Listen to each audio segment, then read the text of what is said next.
character. No, boo. Clothes, armor, scars they've picked up along the journey, etc. I think that could be fun. Maybe something's happened that we don't know about. You want to tell us? It's fine. While you think about that, mustache, actually. while you're thinking about that, would anybody for a third hero point, in my deepest love and respect, like to sum up what happened last week? If you would, roll a d20 into chat. If not, just say no, and we'll move on so we can start playing the game. So I have to get as far away from real life as possible. All right, we got an 8 from Loritz, going once, going twice. Sold to Loritz. Loritz, what happened last time?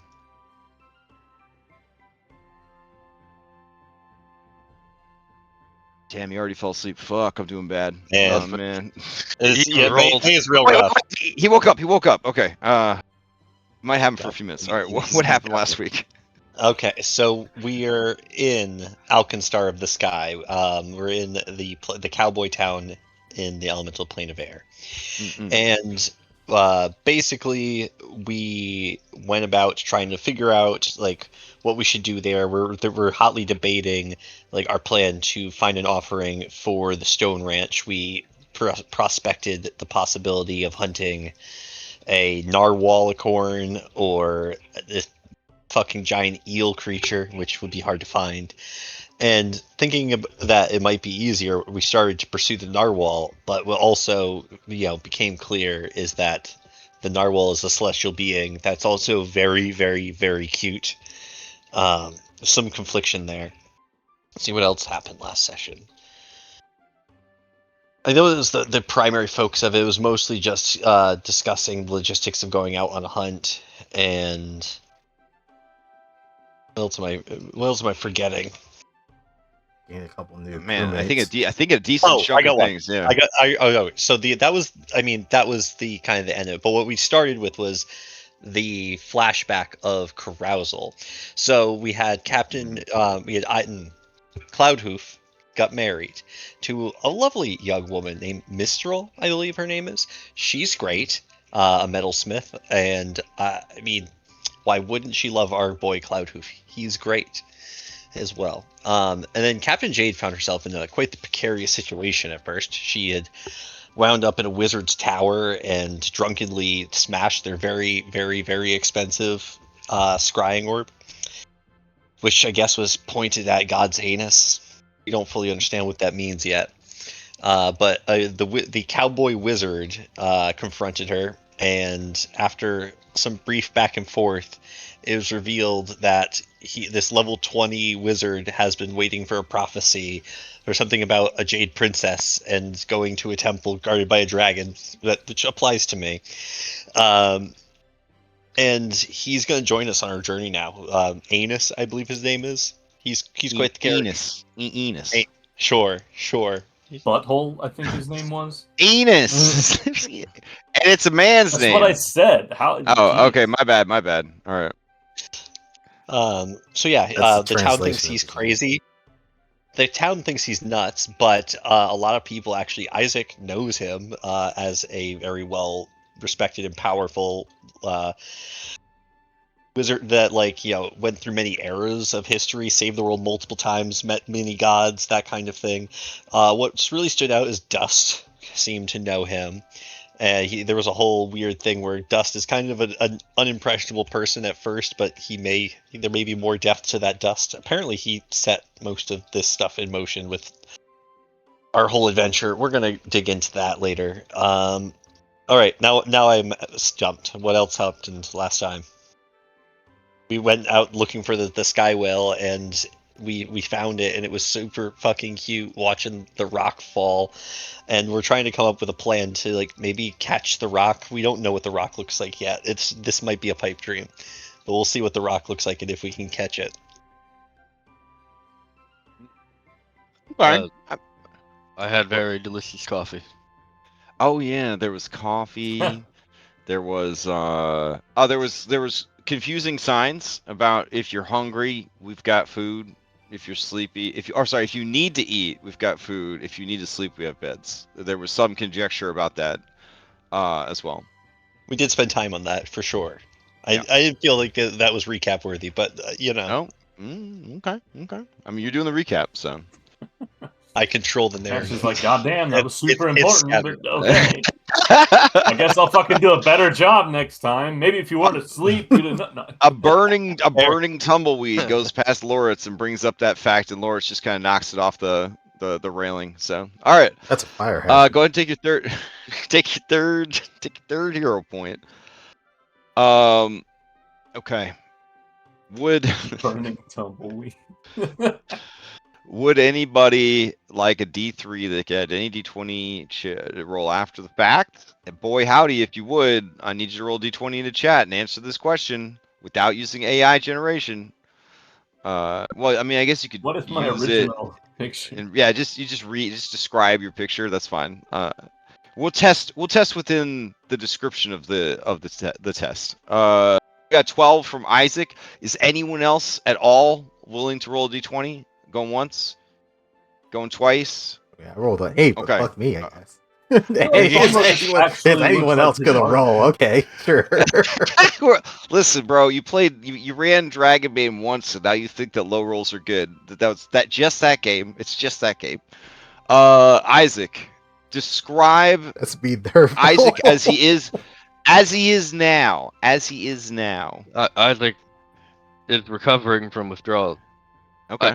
I think he would probably be over the worst of it. Okay.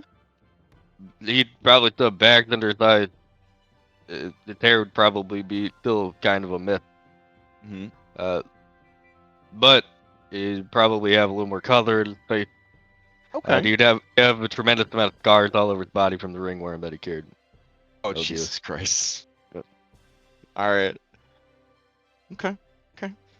All right. You may ask the same question of any NPC that you've met during your adventure. Any of them? Mhm. No, I'm gonna go with Violet. Okay. Let's see. Gosh, I can't even remember what she looks like. I only look at her every fucking week. Let me see. What does she look like? Hang on. Let me now? close my eyes. Sure. Yeah, everybody close the art. Let's see. What does she look like? Describe your character's current appearance in detail. Clothes, armor, scars they've picked up along the journey, etc. Okay. So currently, Violet looks like a very professional, contemporary fantasy, like business secretary. So she's got a clipboard. She's got like a pleated skirt, stockings, heels, button-down shirt, hair up in a bun, glasses that look exactly like Isaac's. And she is working her ass off. So she has extra makeup on to kind of hide the exhaustion, because in Pathfinder, fiends are not immune to exhaustion. They actually have very few immunities compared to the 5e versions. So yeah, she just looks like a professional business lady, administrative assistant kind of thing going on. The kind of person that would work for like a supervillain, and you kind of hope, maybe she'll betray the supervillain and help the good guys / bang the main character, but then they probably won't. They probably won't because they're too broken and far gone, or just dedicated to evil. But the audience holds out. It's kind of got that's the sort of outfit they've got rocking. Glasses She actually just glasses that they took from Isaac. Yeah. And she does have I hidden from her. hidden under her button-up shirt, on one of her ribs below her heaving bosom, she has a ringworm scar also that she absentmindedly will rub her thumb against through her shirt to remember the good old days. I thought it was an extra anus, but it wasn't. So you guys have to work your way up to Taylor Swift with anus signs. You act like Skull and Shackles got that right out the gate. All right. It took 3 years. Okay, so do you guys want to spend a card today, or no? Because your I think that's intention a is very good idea. Oh, it is? Okay, all right.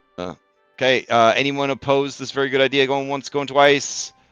Nope. All right. So goodbye, survivor. Get in that discard pile. Get out of here. Not surviving no mo. Yeah, you suck, bro. Oh no, it wasn't nice. All right, here we go. This week's card is the Betrayal. Boy, that guy looks very familiar. He's got purple eyes, brown hair. Anyways, all right. So the Betrayal. He's evil. I know that. Let me check. Let's see. And he's charisma based, so probably good at bamboozling people. Let's see. All right. The Betrayal is neutral evil. The meaning is selfish, envy, and devastation, just like Team Rocket. When misaligned, self-sacrifice or rejection of material temptations, just like Team Rocket every 10th episode. As a charisma card, you can do a bardic inspiration or cutting words, legally distinct, of course. And you can also, what can you do? You can steal a beneficial effect that would go to your ally as long as they're within 30 feet, and give it to yourself as a reaction. I think I've seen it once. I think I've seen it done once, but it can actually be very smart to like extend the range of spells. So kind of cool. All right, now that we have all that sorted, it's time to hop into your ship and go commit acts of eco-terrorism. This one's for the planet. Look, it's not like that in Monster Hunter. It's supposed to be good in that universe somehow. We're gonna pretend this is like that. Yeah, that's because in Monster Hunter, the monsters have like 1,000 babies with a gestation period of like 30 seconds. So they're like they just trail babies as they walk through the fields. So yes. There'll be another narwhal. Right. So your plan is to go find this cutie. Oh, don't put his legal name on there. Let's see. Okay. Update. All right, so your plan is to track this guy down, which you did. We left off last session with you guys watching this guy watch his magic stone fall as he snuggled up in some cotton candy clouds. And he sang happy songs to himself while he waited for the rock to pass by again. Hey, that's back. where we left off. It's back. It's back. It's back. It's back. He just does that for hours. I'll put on some whimsical music in the background. This is whimsical music to murder narwhals to 10 hours extended. Karaoke subtitles available. Let's see. Guys, I maybe don't feel so great about this one. Yeah. The other one's supposed to be like mean, right? Maybe we should go kill the mean one. I mean, that one's like camouflage, though, right? So you have to I don't around for it for quite some time. I don't think we should be judging it on. I don't think we should be killing something based on how easily it is to see. I feel like that's kind of as you guys are watching it, you see a flock of sort of, they kind of just look like clouds that have wings, and they fly towards the narwhal. The narwhal is staring intently. It doesn't want to miss the rock as it falls. But then as it sees these things approaching, they start making sort of bubbly cries. And then do you guys interrupt, or do you keep watching? Keep watching. Okay, so the National Geographic mode Yep. right now. Okay. You see that the flock of flying clouds has with them an injured member of their flock. They present it to the narwhalicorn, and its horn begins to glow, with the prismatic rainbow light, and it heals the injured cloud bird. Sorry, flying cloud. And then flying clouds seem to rejoice. They do a little like dance in the air. The Narwhalicorn claps its little flippers happily and lets out happy sort of meh, meh kind of sounds. And then the flying clouds fly away. Do any of the clouds look familiar? In any kind of way? Oh, no, these are winged clouds. So I see. they're a variety of skyfish. Oh, would you look at that? It runs a clinic. Because I'm trying to, wean myself off the AI art. Here's my expertly drawn by a human artist, commissioned for $500. Flying A fifth. cloud. Yeah. Yeah, hold on. You could just like pay me on Fiverr, and I could draw all of these for you. Just tell me that it's done by a human artist. Totally fucking real, bro. Yeah, okay. I think I saw your ad on Facebook. All right. So, anyways, yeah, they're literally just clouds with wings, Oh. and they fly off. I mean, they're cute, and they probably taste delicious. Yeah, but they're like cotton candy. I do not feel good about this course of action. So it runs a clinic. That's we really want to. That makes me think that we should find a way to relocate it next to Next to our Hydro base. next to our base. I mean, honestly, that's not the worst and idea. then it can just be our doctor. Like, Oh my no god! offense, Isaac, but It's alright. I don't. like you don't have a magic rainbow horn, right? It's been Wait, is called that that. the horn that Violet was talking about? It She could- said yeah. you had a big massive horn. Is that what she meant? Maybe. I don't know. I don't know if it's a good idea to be relocating a species of animal. I feel like that's probably going to end poorly. It could become invasive. Well, yeah, well, it is evasive. It can teleport. Yes, but I mean, doesn't it just stay in this tile? I think it stays wherever the rock is. How big is this rock now that we're The real kind of question seeing it is from whether the afar? rock can actually be moved. Yeah. How big is this rock? Okay.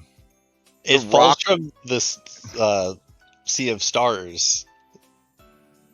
Legend has it that there is some sort of dimensional effect on the rock that it falls perpetually without gaining velocity.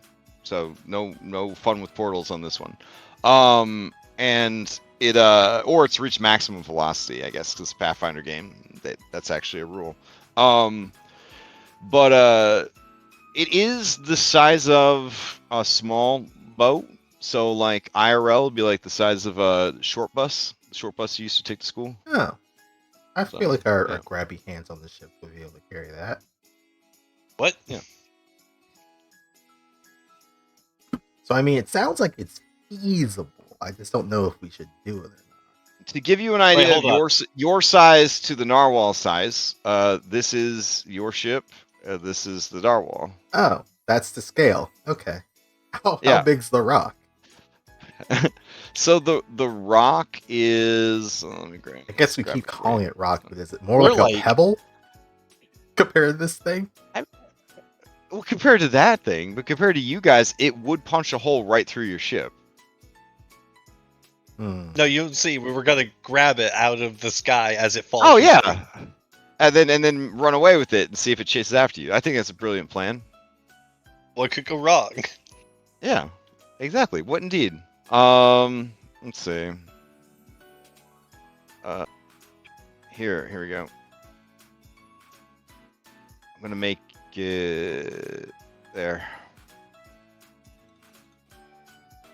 Drop it down. It's bigger than that. For some reason, all my shit just comes in super small. From my Nexus app. Are But you I saying would like still- a quarter the size of our ship? Yeah, like that big. Yeah. So it's really, I mean, you could definitely grab it. If it were sitting down on a thing. So it's like a third, maybe a third or a fourth of your ship. I don't feel confident that we can catch this thing while it's moving. I would say that a critical failure to catch it would tear the arms right off your ship and take it careening down into the Emerald Storm with the rock.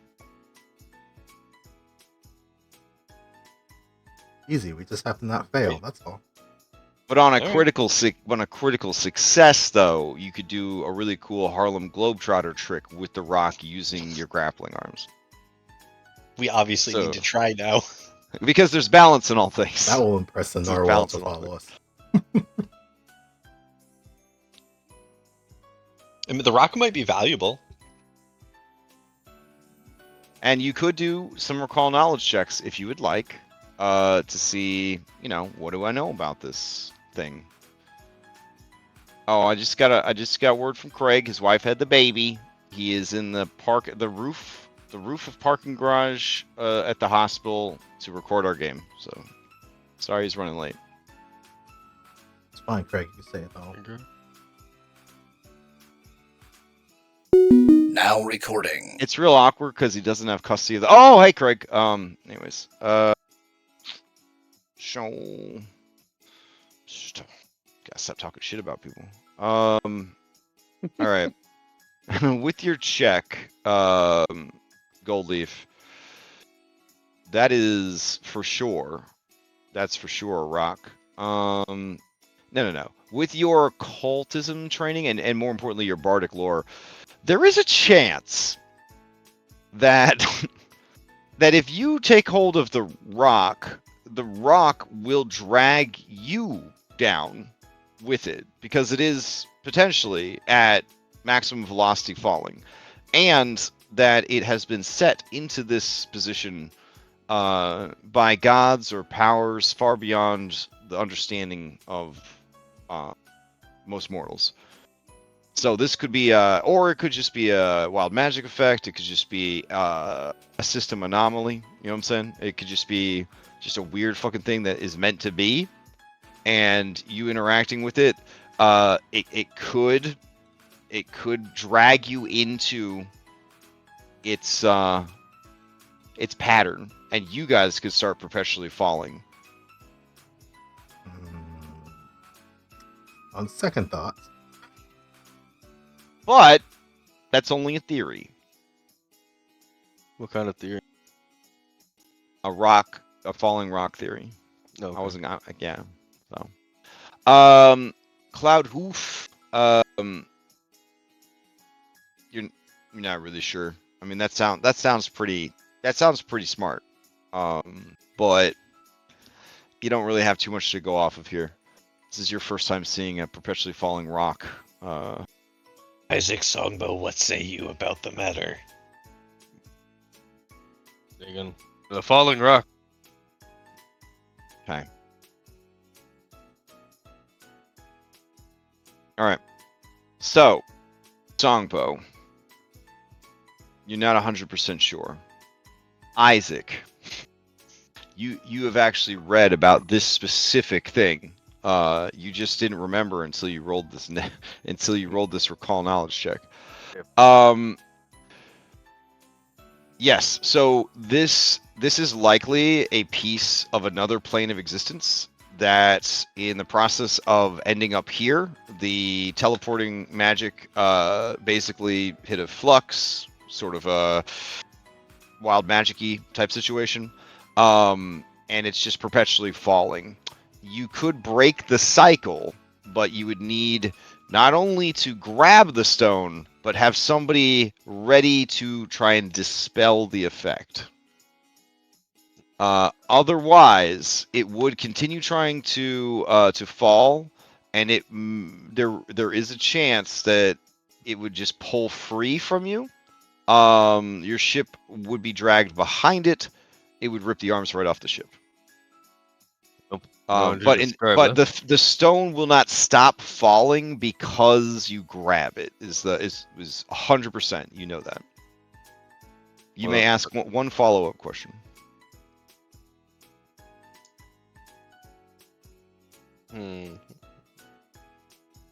So you could move it. You could move it in right. the what do we call it?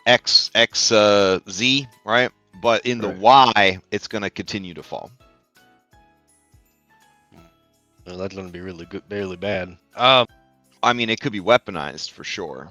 Yeah. Well, If you could find a way to suppress the effect, then take it, put it over someone's house that you don't like, and then and then and then unsuppress the effect. It would just literally fall into their house, infinity. Look, I've heard of another way to drop something and blow up the I'm house. thinking Really? that. What were you thinking? have to a turn whale somebody like to a it. whale Hmm, or something. Yeah, what would you drop? Yeah. We turn someone into a narwhalicorn, fill them with bombs.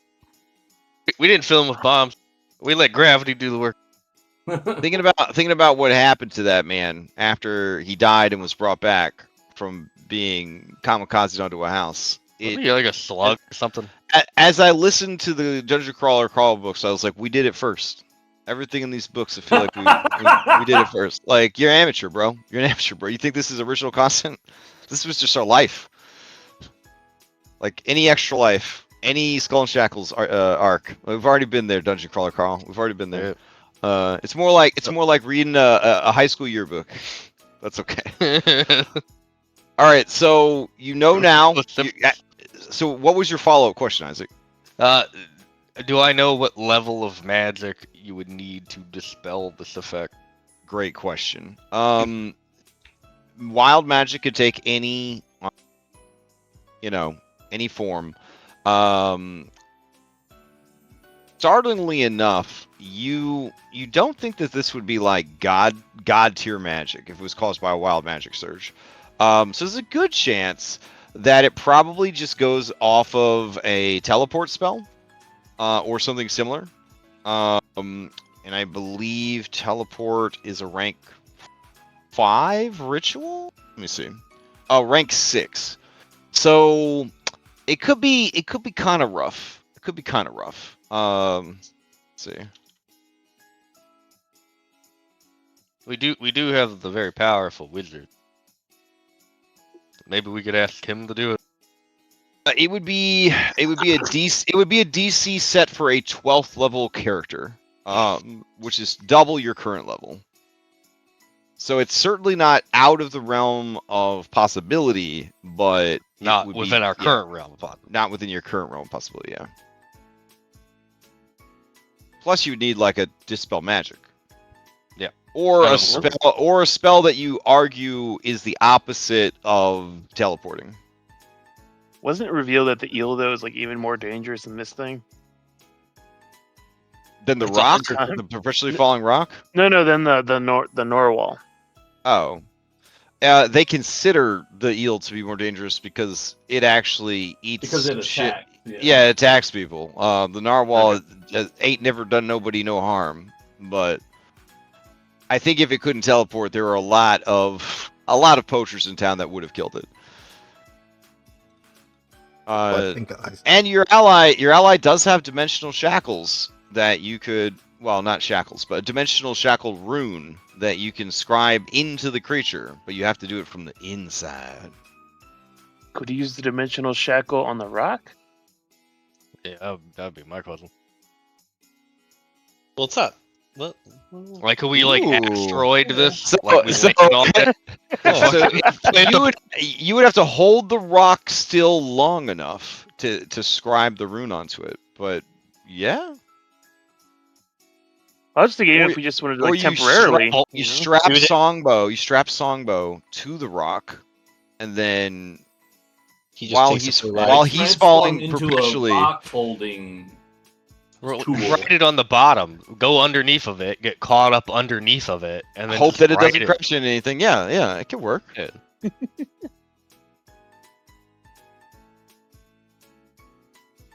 I don't know. I believe in you. Spitballing. I have I'll no do it. idea. I'll do it. I volunteer. No, but that's a very smart play. Trying to scribe the rune onto the Everybody stone turned instead. down. I need to get everybody's sound back up. Oh yeah, we about to get Uh. turned up. Can't hear anything. Oh yeah. Mm. Look, you're on, boys. Testing 1 2 3. Hello. Okay, I can hear people now. Sorry, All guys. right. I'm here. you- It's been quite the day. I apologize. No, it's all good. I mean, how dare you, Captain, for not being here on time.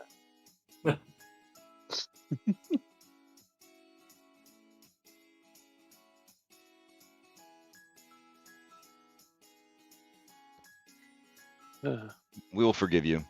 They're in they're having a moral dilemma. They really don't want to kill this this Narwhalicorn who may or may not be a doctor, and run a free clinic for Local wildlife. local wildlife. But they The are Narwhalicorn is a doctor? maybe Just- maybe Heal the skyfish. I mean, unless we were all group hallucinating, it seemed to have healed some flying clouds. I know that sounds like an oxymoron, but we saw some flying clouds with wings, and one of them was injured. And then they brought the injured one to the Narwhalicorn, and then it healed that creature. And then everyone was happy, like in the fucking kids' cartoon show. So I don't feel like flying cloud is that foreign of a concept to anyone who's lived in the plane of air. Like probably in because clouds don't actually fly, bro. They float. So it's a big difference. Big difference. So that's why I had to tell you that they were flying clouds. I don't know. I think Jade would be sad after looking at how cute this little guy is.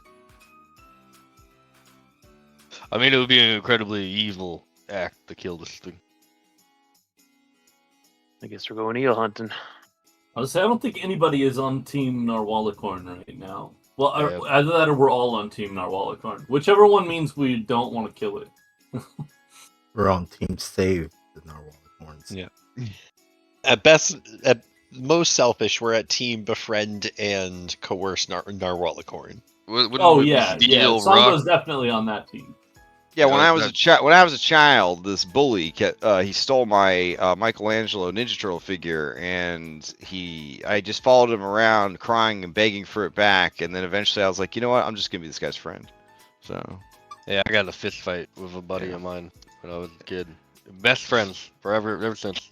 Great way to look. this is how men make friends, bro. Yeah, you know. I only I feel cried for like horrible 3 days because now I'm on team, wanting to just drag it there in and prison. turn it to stone. in prison. Oh, no. All right, listen, I'm here for you. Whatever you're doing. I mean, it would be nice to bring something to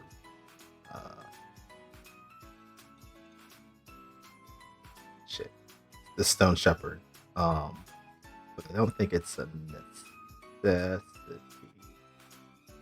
It would just get us a lot of brownie points. If we did. Is there anything that we already have that we could give them? I mean, we bought a bunch of It's worth a damn. animals.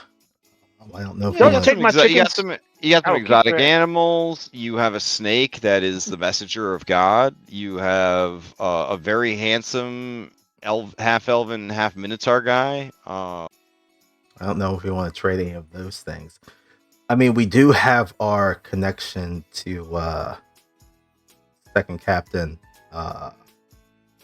Irongale. Reese. Yeah, to leverage Hear on. me out. We also have Seraphine. Like she Yeah. hauling around big melons. Maybe they like melons at the Stone Ring. Boulders even. Or they will One more be. comment like that, and dot. I'm giving them your raccoons. The raccoons would make very nice statues. Very nice statues.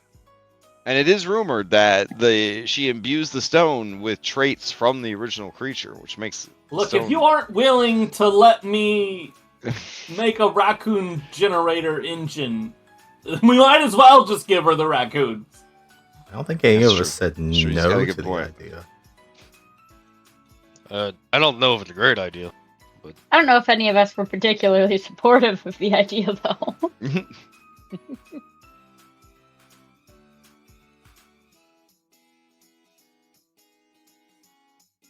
Should we put this to a vote, Captain?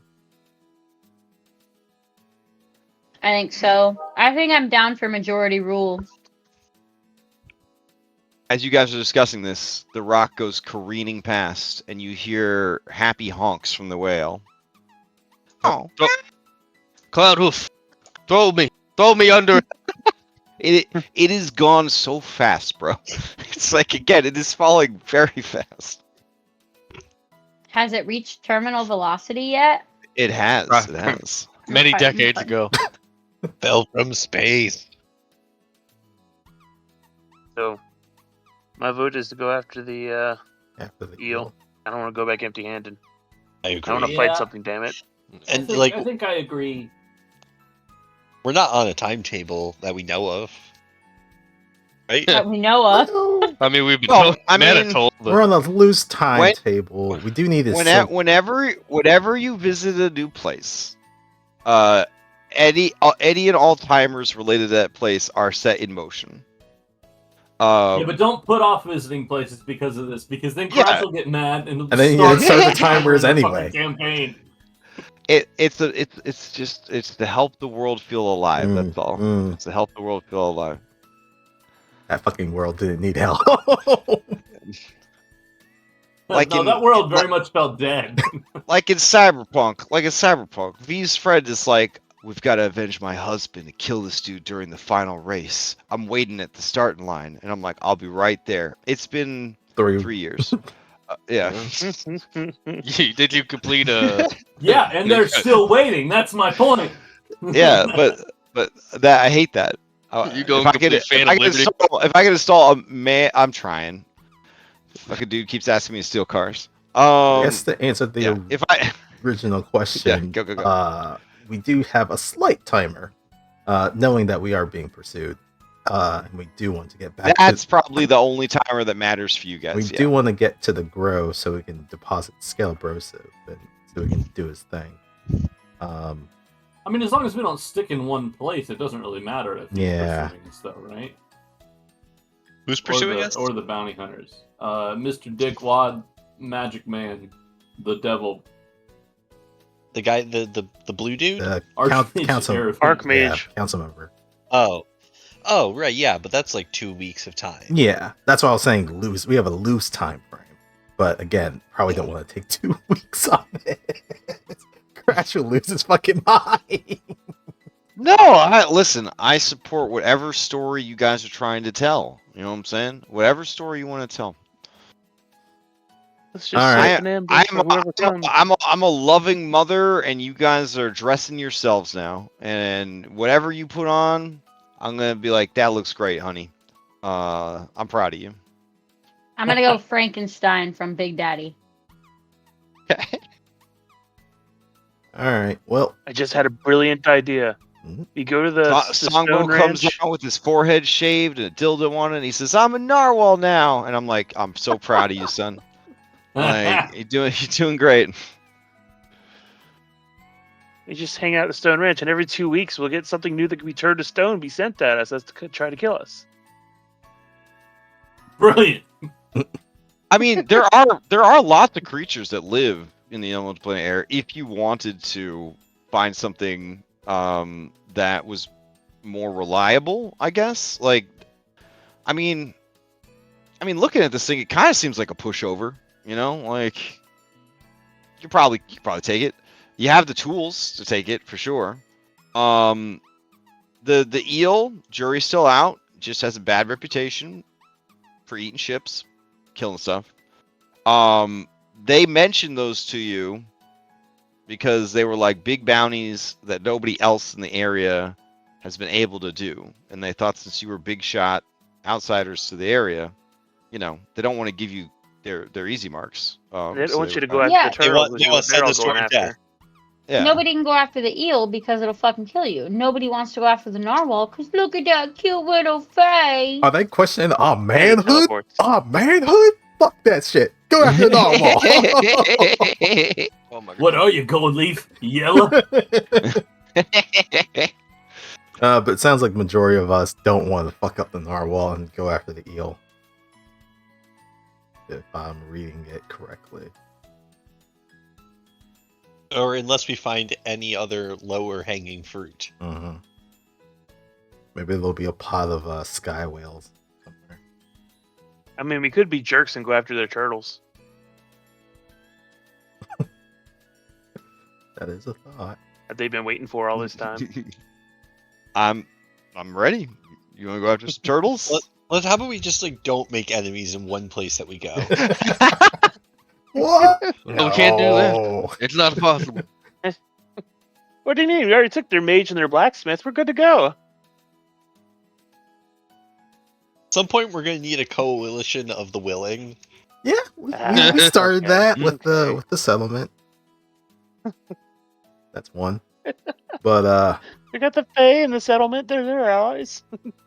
I guess if we're going for this eel, we're just gonna have to float around and hopefully it targets us and we just fight back. I think we knew like a general area for it. You know, it likes to hide under things and.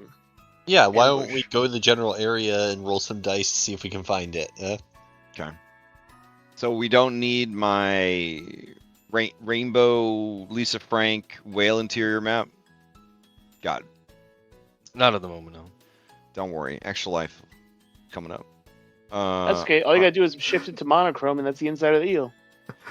That would have been too easy. Are you gonna feed this narwhal corn to Sarah or Rebecca or whatever the fuck her name is? Whatever it takes.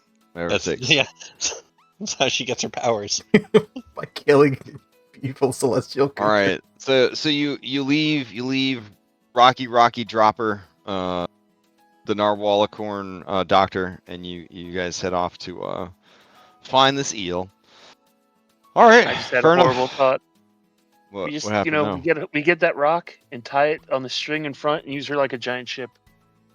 Giant living ship with the rock just dangling in front of the narwhal. Again, though, the rock will We have perpetually to catch fall. the rock first. That's the string. Yeah. Again, you can catch the rock. You can try to put that rune that you have on the rock to shut it down. You do have options. Not the speed it was falling. No, that was bad. I That's the warning mean, sign right there. listen. Do you think you could survive falling through the two other seas, while you are holding on for dear life and scribing a rune onto the stone? I won't know if I don't try. Exactly. And then you have a deadly weapon, a perpetually falling boulder that you could just scratch that rune off. Boom! It just starts falling forever again. Think about it. We just do that. We scratch it off right above the Hurricane King. And it's Oh, you all were going to say Pterodactyls, okay. it's all pterodactyls. Actually, a really good idea. Fuck, man. Yeah, I mean the stone would. I think the stone might just shatter against something that big, though. Yeah, but I mean, it'll do It some would do a fucking lot of damage. yeah, it would do some damage for sure, but I don't think it would pull the city along with it. I think I was hoping you'd go Yeah, through yeah. it. punch a hole through the landmass. you'd have to let it build back up its momentum because it would just start We could falling again. Yeah. At that point, like, if we had to follow it through all three seas, we could release it from the Sea of Stars. That's true. Unless suppressing it doesn't actually stop its built-up velocity, and that's just stored inside. Oh, damn. I would hope. Uh, Oh, that's Yeah. for the moon, the small moon that the god in Morrowind holds up above the island that's named after him. After he loses all of his power, it just goes back to full speed immediately and like fucking blows up the continent. It Hell won't yeah. work. The idea won't work. They have 3 large wooden guardians in Terranathes that can hold up any large Oh, celestial Jesus Christ. object that's falling toward. All right. So it sounds like you guys are flying around looking for the eel. All right, let's switch out music to hunt eels too. All right. Music to hunt eels to Start playing Jaws. extended. No vocals. The eel's graveyard. Oh. I mean, heck, if it's a Okay. ship graveyard, yeah, we'd be able to, if we capture the eel, you can find some ship pieces here. Salvage. Okay. I'm sorry. When we defeat the eel. When we defeat the eel.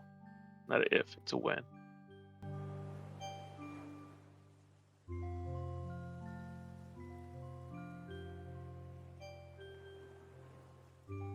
Oh man, Bo 4890 says that he is going to upload a version that doesn't have the beach music any day now. That was 2 years ago. I hope you're doing okay, Bo 4890.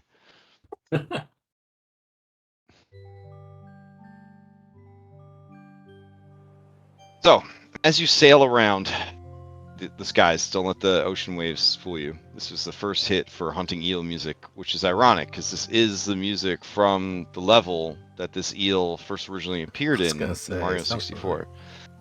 Yeah. The internet is both large and small. Okay. You're not flying casual. You're trying to draw attention to yourself, and you're just looking for like sky islands that it might be invisibly coiled around. Yeah. Yeah, pretty much. Okay. Okay. Okay. Well, here's a thought. You- Do you want to Yeah. put the whole ship at risk, or do we want to do something a little daring and try to take out the little skiff we got? And try to see if we can lure it out with that. With the 2-person rocket?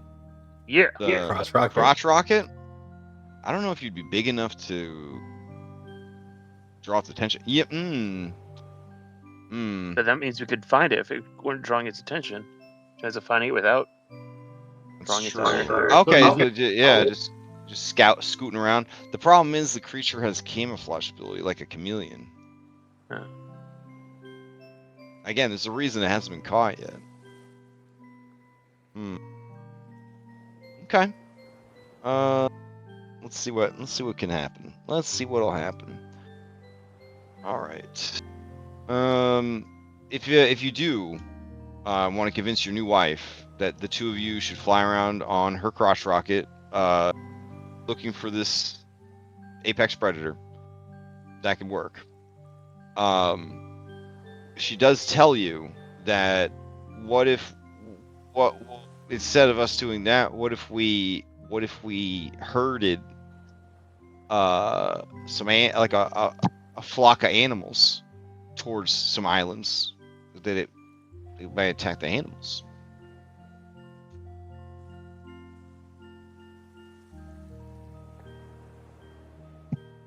It's true. Like those newly healed flying clouds. Actually, brilliant. She does tell you that in this area there are like herd animals that flock together and fly around, and that's the main source of not so much food. Most people, she says, in Tetherfields don't really need to eat. Some people like to eat, but mostly they do it for trade and resources and things like that. The bones, the skin, that kind of stuff.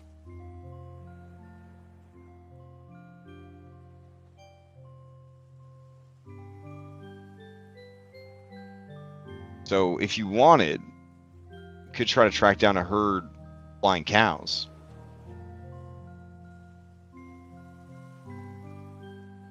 Well, I can give it a shot. All right. Go ahead and give me anybody that wants to help with the flying cow situation. Go ahead and give me a recall knowledge.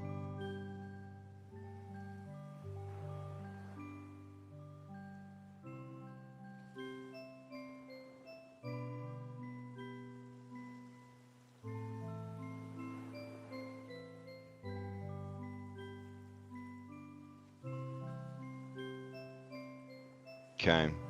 Gold leaf. With your bardic knowledge, you do know what a cow is. I remember those. Isaac, with your nature check, you do know what a cow is. I remember. See. Jade, you know what a cow is? Yes, so all three of you are very much aware of cow. Hey Isaac, do you remember a time when they used to like sell beef by like the pounds? Terranafis? Yeah. I remember when I was a child, and it was thought that we'd come by too. Yeah, we used to have like skewers on the streets. Man, that was a time. Just reminiscing about beef. Nothing to do with it. Yeah, so cows were delicious. They made milk. Milk was used to make cheese, one of the greatest foods in the entire world.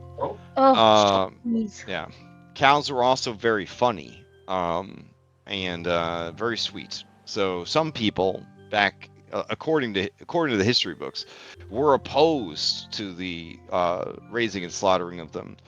They formed a cult called veganism. They tried to be secret about it, but one of the downsides, one of the anathemas of being vegan is that you can't keep it a secret. So yeah, they were often chased out of most societies. They had to live on the fringes and like druid circles and stuff like that. Even then, most of the druid circles didn't want them because it was unnatural for an omnivore to not eat meat. It's the whole thing. When I was a child, I went to a museum, and I saw one of the veganism people throw red paint on one of the art pieces. I think I remember Yeah. reading about that. Something about protesting against beef. Yep. Veganism tried to take off an Alkenstar, didn't go well. They were He shot the they were vegans. drawn and quartered, and they were drawn and quartered. Then firing squad. It was rough. But it did take off in Absalom. It was pretty popular in Absalom. So. They really shouldn't have tried to preach veganism to a bunch of lechi. I mean, it didn't work out very well. Yeah, if you don't think a plant's gonna eat the hell out of you and your flesh, you don't know plants. So, what you know of cows is that in the wild, they've been domesticated so long that wild cows are kind of unheard of. But they have these things called bison, and then you do kind of cross-reference, the three of you, your knowledge of bison. You get a general sense of how they like to move and the herds that they travel in, and then you chain into a little history, a little society, as it were, and you guys recall that the best practice is obviously to just take what you need and what you can, and like don't overhunt the herd. So these massive wild herds of cloven herbivores, it's poor taste to just kill them all, even if you have the skills to do so. It's like picking fruit off of a tree, right? You just take what you need. You know what I'm saying? But at the same time, you don't want the stragglers because they're usually kind of sickly. You don't want any sickly meat. Yep. But knowing this and knowing the patterns, you could spend some time flying around trying to find a herd of sky cow. So for that, I need. I will take. I guess we could do a tracking. There's a tracking. Tracking uses survival. Yeah.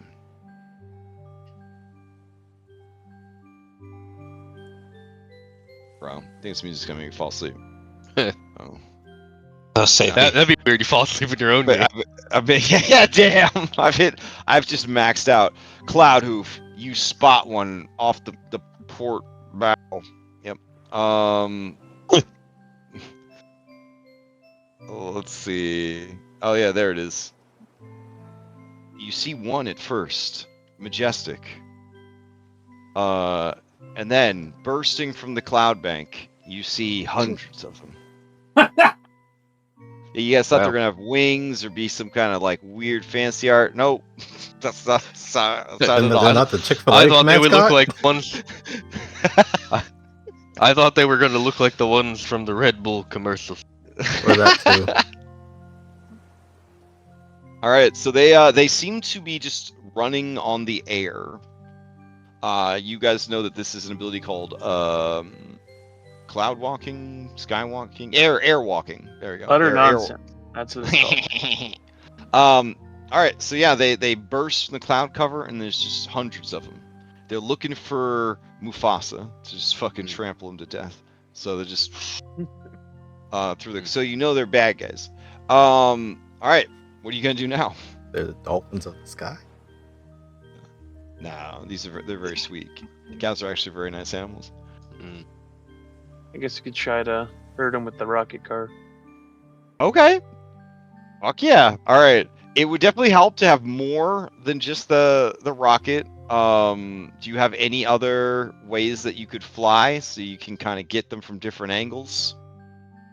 Oh, hold on. We gotta get our rodeo music out. Okay. Rodeo cow wrangling extended music, no vocals. I don't know how many other flyers we have actually in our crew. I thought we were gonna use the ship itself. One hell of a ride. Bull riding music video. Point of view, you're a runaway steer. What did they put? They put a camera on the thing's head? That's crazy. GoPro on the cow head. All right. Let's see. I'm sorry, Lex, if there's any vocals in this mix. There we go. All right. So yeah, you guys hop on the crotch rocket. Anybody else? No, I would never get on that. I have a death wish, but not like that. Okay. I don't want to be that person. So you do technically have flyers. You have two. I don't want to say real gargoyles. That's mean, but you do have two gargoyles who are capable of flight. Call them biological. No, that's not nice either. Anyways, you do have Celeste, who has a flight speed and is pretty strong, and then you have her sister, Catherine. I don't want to be that person, but can Garrick fly? Can who? Garrick? Oh, let me check. Garrick Fang, can you fly, bro? No. Oh.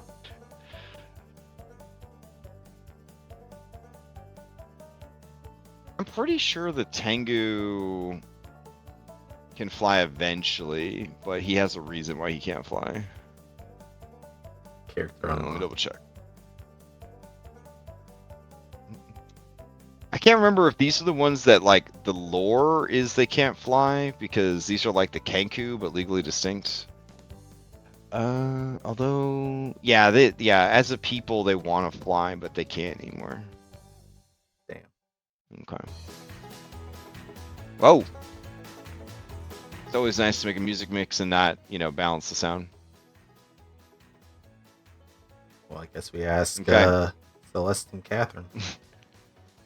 Wow. I can't wait for this conversation. Oh, it's happening right now. Okay. As you approach them, they look at you, and the sisters look at each other, and then Catherine says, "Whatever you're about to ask, the answer is going to be no." You sure about that? And then her sister says, "Well, maybe it's something. What do you need, Gold Leaf?" So, we're looking to wrangle some creatures in order to get some bait for a larger creature. Wrangle. Uh-huh. Wrangle, the Iron Queen says.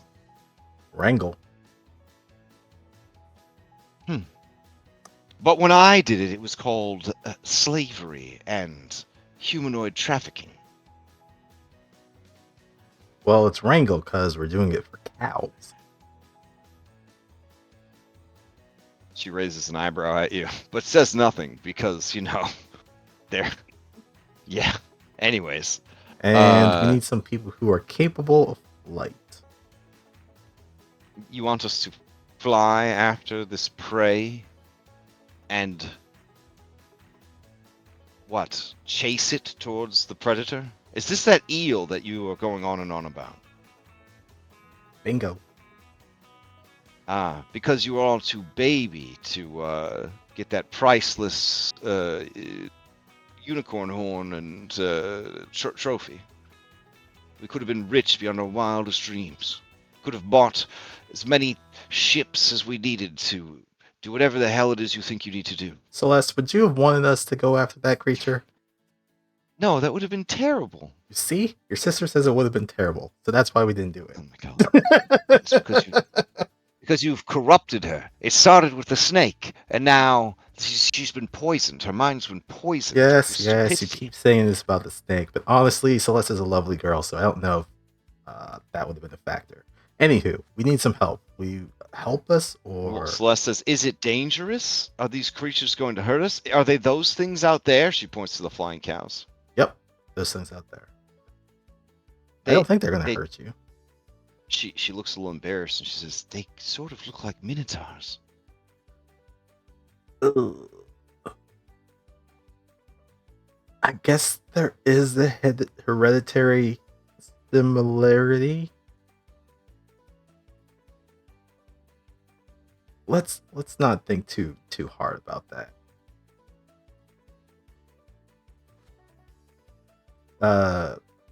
Cloudhoof and Mistral are going to be using the crotch rocket to fly around and wrangle up the cows too. So if you guys could support them, that'd be fantastic. I don't really know much about animals. You would need a knowledge nature skill check to herd animals, or lore related to such things, like rancher lore. You said they're pretty strong, right? Would one of them Yeah, be able yeah. to carry Gold Leaf? Yeah, Okay, he has nature. He'll offer himself up.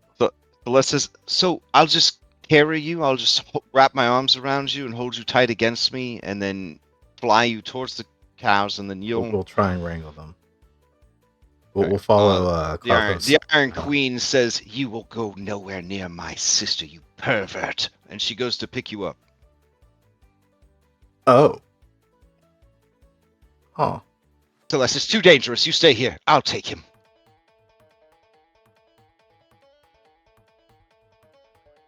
As she picks you up and squashes you against her stony bosom, she says, "This is what you wanted, isn't it, you pervert? You stay away from my sister." You better hope I don't drop you. Accidents happen all the time. That would be very cruel, wouldn't it? As you're I think you walking need to roll away, detect motives to see if she's As yeah, you hear Puck address Celeste as he takes off his invisible cowboy hat, and he says, "Milady, I am also trained in nature. Perhaps we could help as well." Would you like and me to she go with says, Celeste or Puck? Do you turn around at that point? I mean, I guess I hear this. Oh wow. Okay, so Catherine stops. She whips around. As she does, she locks eyes with Puck, and Puck says, Actually, I remembered. I forgot something down below decks. and he runs away. But he runs back because he dropped his cowboy hat. He picks it up, he puts it back on, and then he runs off. as the two take off, Loritz would approach Celeste's side and be like, "It's good to see her involved in the crew affairs." Yeah. But Celeste he says, I don't know what her deal is. I don't think anybody on the ship has any sort of feelings towards me in that sort of way. Loritz stiffens and blushes a little bit.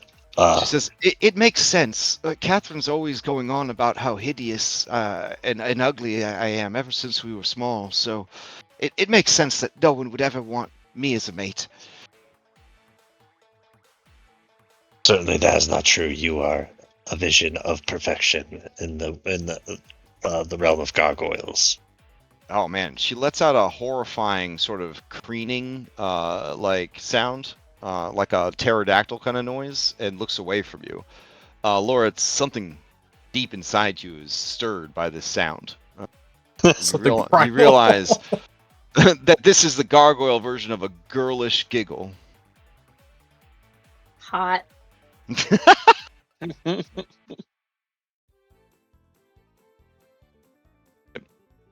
I guess 2 will be enough. Maybe. Let me see.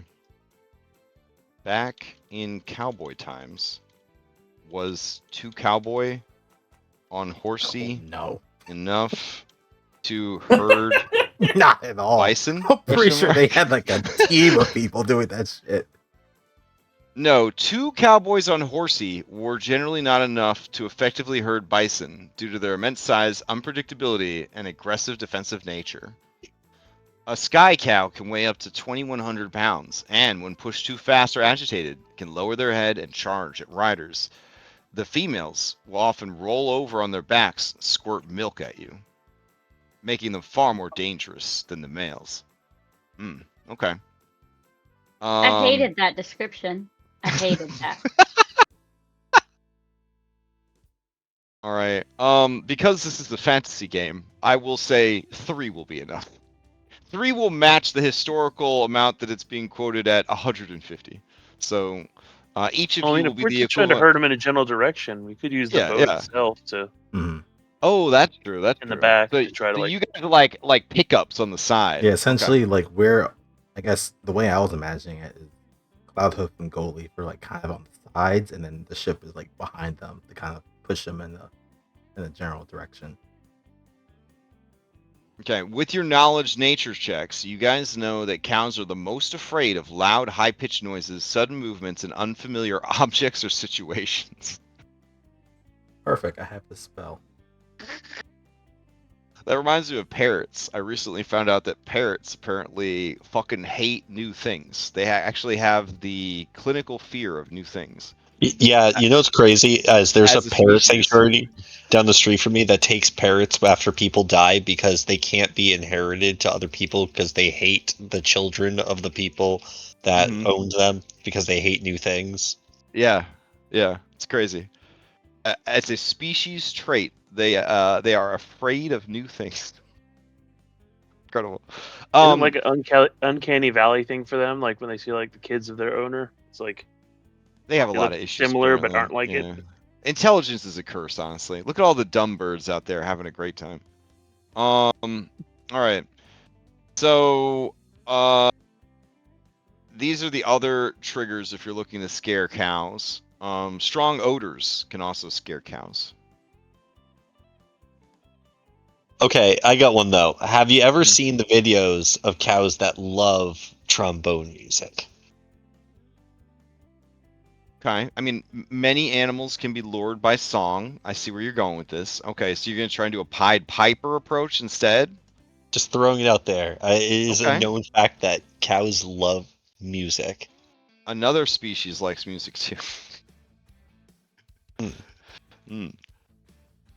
As you guys learned. with Something your other- tells me that Crash really wants us to kill this sparkly sumbitch. No, I'm just reminding you that the whales also like music because that was one of your other earlier encounters. Well, if the whale shows up because we're playing music all the way out here, then Then, it's fate. yeah, We can't it is stop the fate. battle. It'll have It's to true. happen. It's true. All right. So how are you gonna make it so that Gold Leaf can be hurt? All right. Let me change the music out again. How are you gonna make it so that people could hear Gold Leaf, playing this music? Oh, I have a spell. Let's blast. I'm putting the baby music back on. All right. Let's see. Where's the spell? Noise blast. All right. This is a level 2 concentrate. Okay, well that's to scare them, right? That's not to play nice music so that they follow. That's not the Pied Piper approach. Yeah, that could definitely be used for herding. Yeah, that could that's definitely what I be was used for herding. going to do at first, and then Listen, you have another gargoyle. She could definitely take somebody with her. She has a strength of +3, and she doesn't carry a lot of equipment. So she could carry a small, no problem. The only other If you had another music small- person, I think, is Jade, right? You have performance?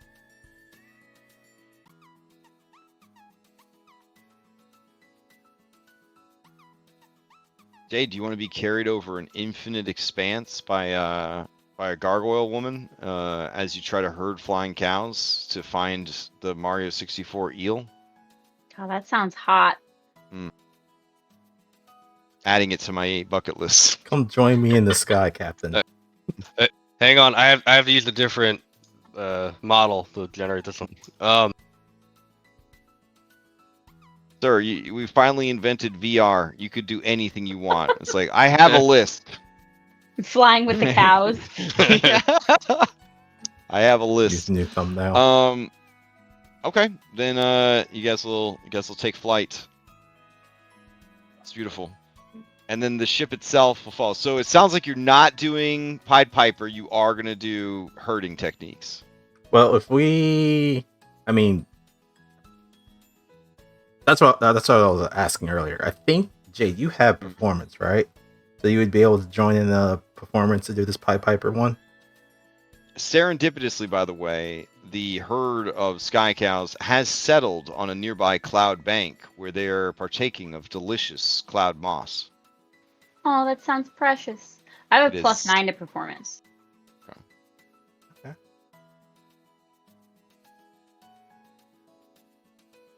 Whatever helps.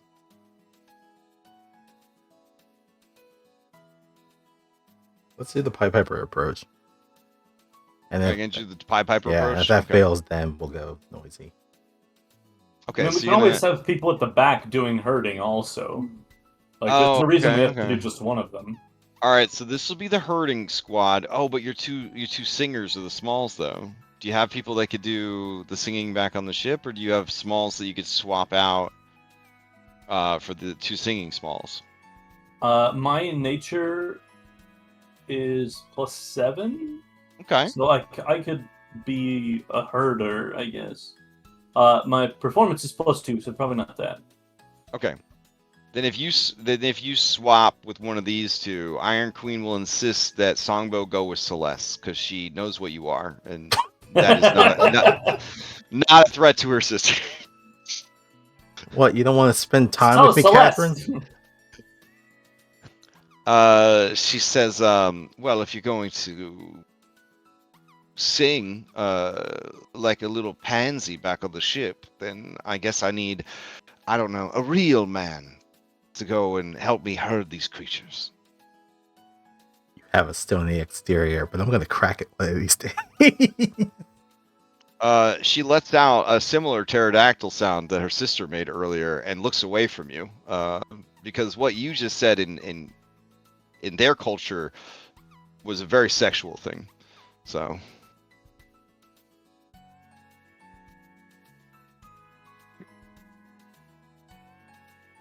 All right, I'll go she back. rushes away from you to compose herself. She's a complete anomaly. All right, okay, I'll go back. Tells a gargoyle woman he's gonna crack open her stony exterior. I'm a crack that rock open. Doesn't know what he did wrong. What did I say? I'm gonna crack you open and slip out the inside.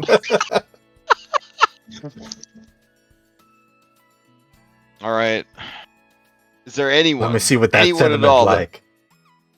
that can go be the third herder of these flying cows? Not if we're trying to. Are we corralling or are we music? It sounds like you're I doing can't perform. both. It sounds like you're doing both. Yeah, I don't do things that don't involve we'll have athletics. people in the front doing the like luring with music, and then people in the back doing the herding. Let me know when you want one grappled.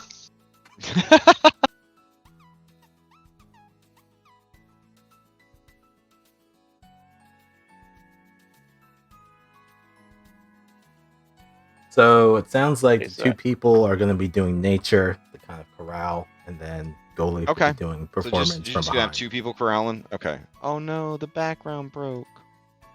How sad. Yeah. All right. I was trying to change it out for this beautiful flock of flying cows, but it's okay. All right. Yeah, sure. Let's go. So this will be a two different skill checks, both trying to get the same thing. You're trying to herd these things throughout the hex, steering them as close to Cloud Islands as possible, with the intention of finding the eel and having it lash out and attack the herd. Okay. All right. Let's get the performance checks out of the way. Jade, are you doing a separate one to Gold Leaf? And if so, is anybody backing you up with an aid action? Should I aid, or should we both just do separate checks? Yeah, I think you should just both do it. Like, we've got all our rerolls still.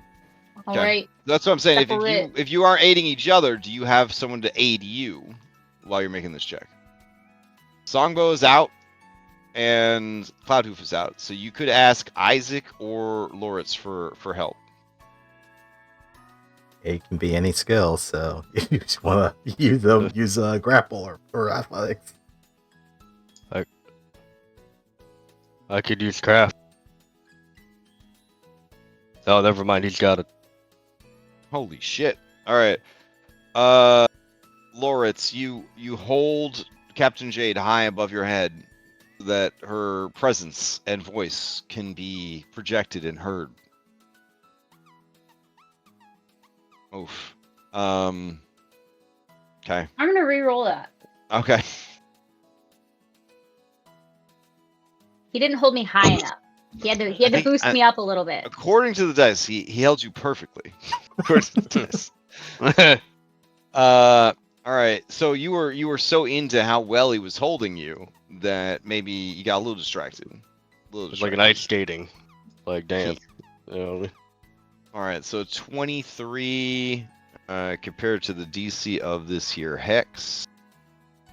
Let's see. All right. DC is 23. So because of his critical success, you are able to get the attention of the herd. Many of them begin heading over to hear the sonorous sounds coming from your mouth hole. Fuck, we're so good at this game. All right. So, Goldleaf, what are you bringing to the table? Another performance. Okay. Is anybody backing you up, or are you just doing it all by yourself? Got something, Isaac? Dang it. I could do a crafting check.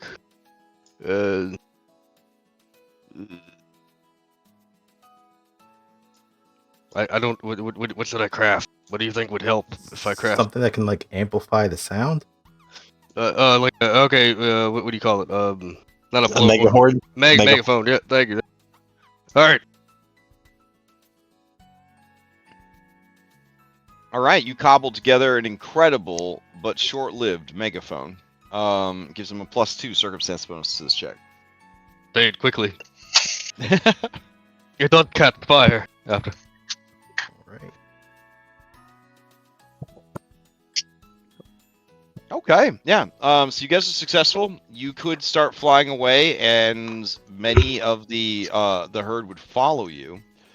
The question is, will the main herd call them back, or will it follow, or will they split off on their own? Very dangerous choice. That will be determined by the success or failure of your away team. All right, Cloudhoof. She's going to try to aid you with her piloting skill. All right. All right. So, go. Bum, bum, bum. Bum, bum. Bum. All right. Wow. Your wife got good stats, bro. Respectfully. Respectfully. All right. Yeah, you have a +2 circumstance bonus to this check. DC is 23.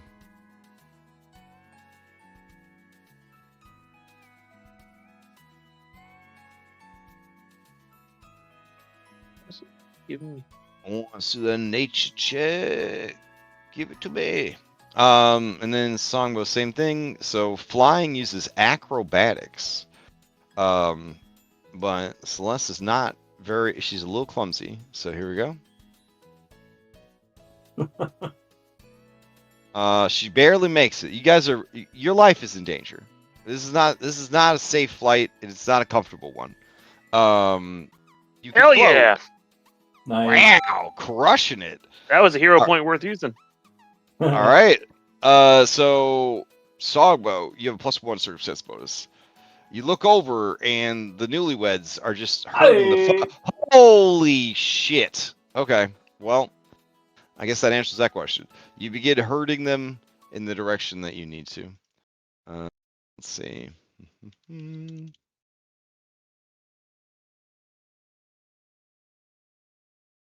All right, so you're just gonna head to different islands. You're gonna see which one is good. Oh man, Dinosaur Stampede from Ninja Turtle Shredder's Revenge. Less likely to sue than Stampede music from Hans Zimmer, Lion King.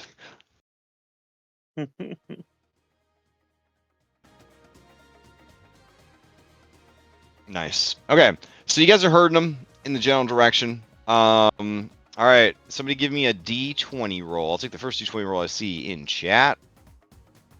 Spoiler, you were looking for a 15 or higher. Woo. Holy shit. All right. So the first island that you find, you bring them over, and immediately, fucking 100-foot long eel lunges out and just starts devouring them. Just by the mouth. Just But I thought he was supposed to be hard to find. You literally are herding 1,000 cows through the air. Watch out! It has a giant bubble.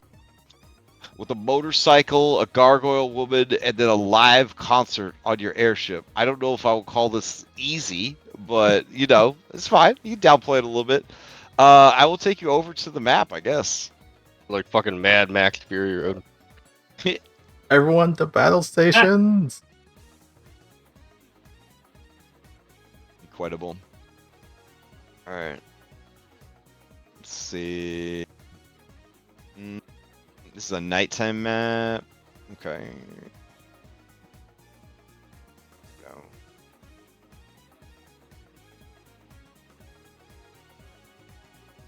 Go.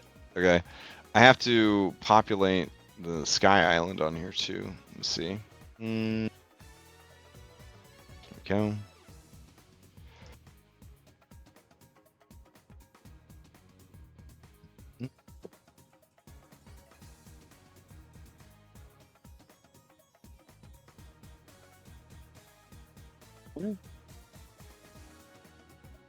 We just gotta keep it so we can beat it up so it's just barely alive. We can take it back. Right, let's see. Okay. This will represent the cow quite nicely. Let's see. That out. Escape.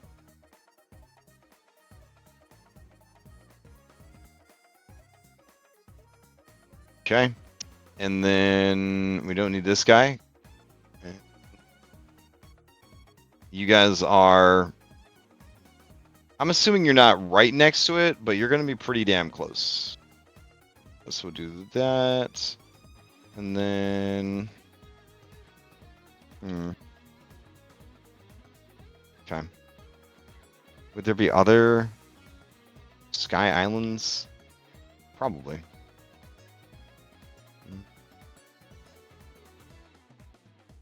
Not too many, though.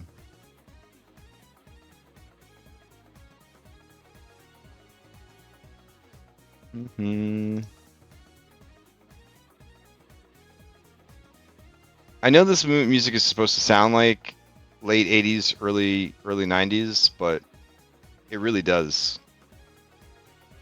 It sounds like how you wanted your Chuck E. Cheese birthday party to sound. Like when you were planning it. I don't know. It's just me. Okay. I'm just pretending. I never had a Chuck E. Cheese birthday party. Good ones. Cries quietly. Let's see. Activate. All right. Now remember, you can always open your character sheet by hitting C. You don't have to have your miniature on the map. Just hit C on the keyboard to open your fucking miniature or your character sheet. You can That's also life fucking changing. I didn't remember that. also World of Warcraft hotbar. You could drag any actor that you have rights to your World of Warcraft hotbar, and so you could always just click your hotbar icon to open your companion's character sheets or your own if you wanted to make your own macro for yourself. So something else to keep in mind.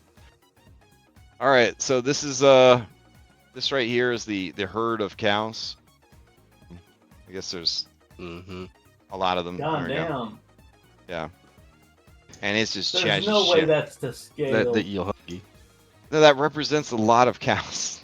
No, I mean, Oh, you mean like, the its eel? size and our ship size. I mean, Uh-oh. it's Let me check. Hold on. Oh yeah, each hex is 100 feet. Oh yeah, my bad. Okay. Okay. It's It's 10, like, oh, it's 10,000. fuck. There we go. There we go. Okay. Its mouth was big enough to swallow the whole ship without noticing, and I was like, guys, we maybe All made right. a mistake. There we go. Okay, yeah. So it lunges out, and starts feasting. When it lunged out, you do notice that it used its ambush ability. A target creature passes within 200 feet of the eel, and didn't detect it. It lunges out of its hiding place. It gets to do a full move, and then make a jaws strike against it, and it treats the target as off guard to this attack. As it starts feeding on them, you do see that it has something called pharyngeal jaws. So like a Geiger Pharyngeal. alien. Gross. What is it? Pharyngeal. Pharyngeal? Pharyngeal. Oh, Pharyngeal. Okay. yeah. So Yeah, you can so it's like got- unhinge it's got its two- jaws, kind of. Pharyngeal. That means it has a second mouth inside its first mouth. Yeah. Oh, right.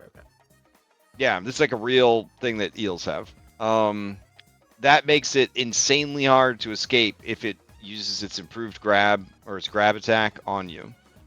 So it's just gobbling these things down. I will go ahead and add you to initiative. There we go. And let's see. Eel combat music.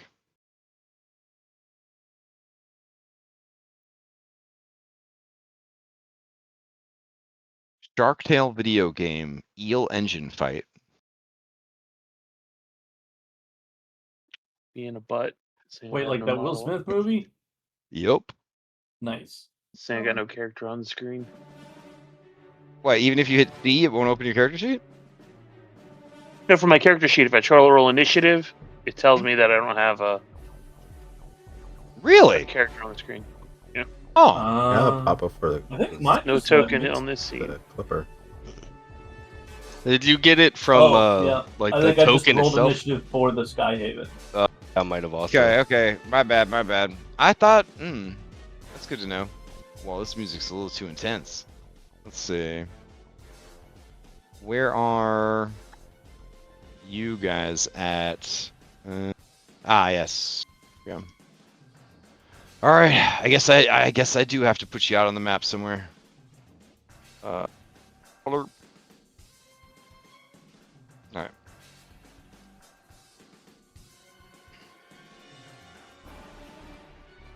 I was wondering, I was trying to roll initiative and it had Somebody really went Nothing this after. hard making music for Shark Tale Xbox game.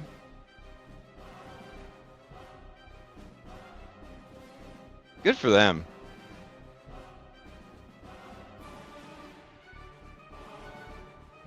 and some of those video games are way more intense than the movies. Yeah, right? Didn't he just open a car wash or something? I don't remember him fighting a giant eel.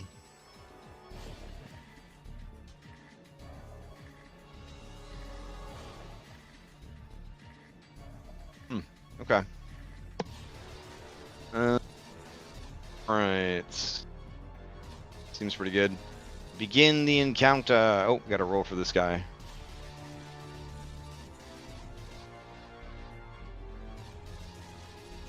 And let me check something real quick. Oh, alright. Oh, we almost forgot Songbow. I was working on it. Okay. Now, for the purposes of this fight, I guess I should ask, are you going to return to the Skyhaven, or are those of you that are flying independently going to attempt to fight independently? I think we'll probably return to the Skyhaven. Return to the Skyhaven? Songbow's Okay. just casually talking to Celeste. Like, I heard Loritz describe you as a statuesque beauty. Is that offensive to gargoyles? Oh man, she lets out another pterodactyl cry, which distracts her from urinating all over you, which is what was going to happen because she's terrified. She says, "Oh, we're back at the ship," and she runs away to try and get ready for the fight. All right, the eel lets out a happy scream, as it just eats more of these cows. This is the best fucking day ever. Like, they're delicious. You can see, just like your nature check said, some of the females are rolling over and spraying milk at the eel, and that just seems to encourage it even more. All right. Yeah, he's into that shit. It's been a hot minute since we did ship combat, yeah? Yeah. Okay. Hold on a sec.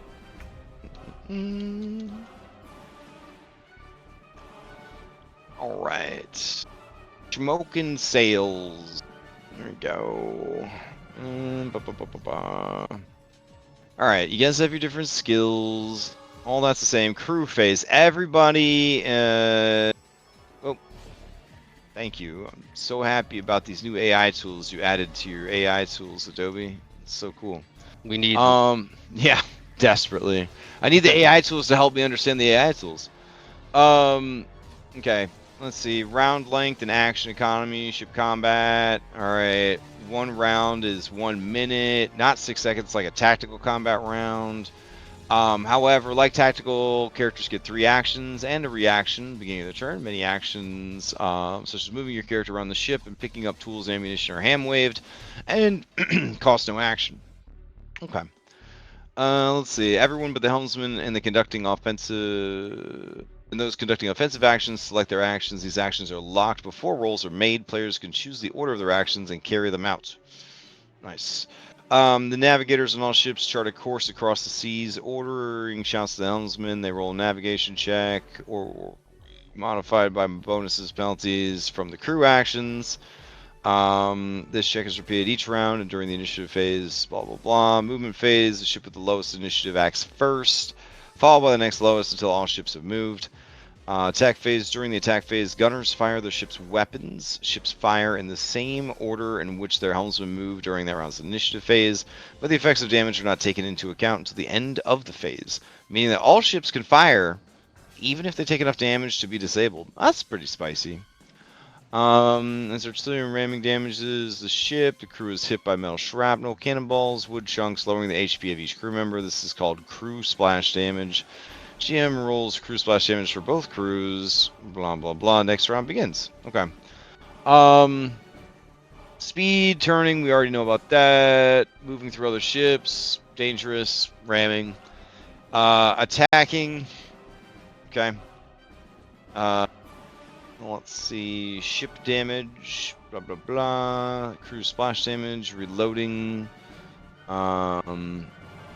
Alright, you start your ship combat with all of your guns loaded. Unless it's extenuating circumstances. Okay, you don't want holes in your ship. How battles end, the ship sinks if it's reduced to 0 hit points or... Well, there's no water here, so you should be fine. Capturing ships and boarding actions. Doubt you're going to want to board. Alright, actions to reactions. PCs and NPCs as needed are assigned to one of the positions. Okay, so... Let's see... I think we established in the previous one, like, there is no point to board a creature like this because they can't do meaningful damage as like an individual character. Right. Yeah. Okay. Let's see. Just completely invalidating the Orin approach. It's disrespectful. I mean, a tapeworm will eventually kill you, right? Maybe. I That's mean, until you maybe like unlock, an like- infestation of them. That's when you need to unlock, siege skill weapons or abilities and such. So here we go. Crew It'll be like Luffy maneuver, punching a Sea King. airship, combat. Here we go. Upper deck, crow's nest, damage. Okay. I feel like once your cool. weapons are able to do siege type damage, then it can affect kaiju. All right, officer. Let's see. Okay. All right. Ship roles and descriptions. Companion creature, boatswain or bosun, captain, carpenter or craftsman. It's fine. Helmsman or pilot, magister, master at arms, master gunner, navigator, swabbies, and riggers. Okay. So I guess since we are adapting to these simpler rules, you guys real quick reassign yourselves to and this document is shared in the Discord. I don't think I would add it to the initiative. I'm sorry. Oh, okay. I'll grab you. Let's see. We're looking up all the Technically, you helmets guys and go in stuff. any order you want, and then the initiative gets rolled after everybody does their actions, because you guys are basically like pumping up the ship before the ship's turn. I would definitely recommend everybody just open this document up. Yeah, I'll be carpenter or magister, whichever. All right. Let me see. I'm kind of in the same boat, either carpenter or magister. Okay. So whichever one you don't get, I'll take the other one.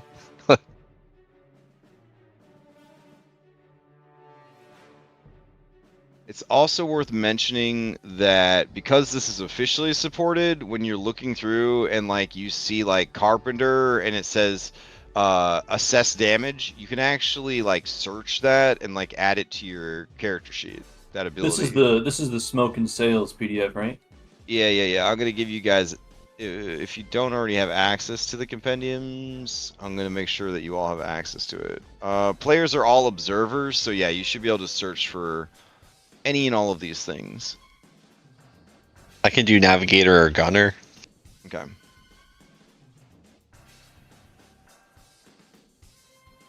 Yeah, there's like a compendium called Smoke and Sails Crew Actions. So everything you see in that that guide, which I think the actions start on page 12, you can just drag onto your sheet if that is the role that you are assigning yourself.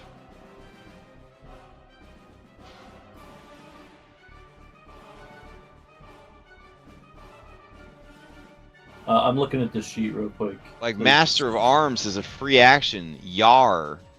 You are always ready to board an enemy ship. You can conduct prepare a plank or grab the rope action for free prior to tactical combat. Tactical is if you are boarding the monster. 7 lashes. A crew member, not including anyone shooting artillery, gets a failure on a check. You just whip them. I'll do magister. Magister looks fun. Okay. As the captain, I will be the aquatic companion. No, I'll captain.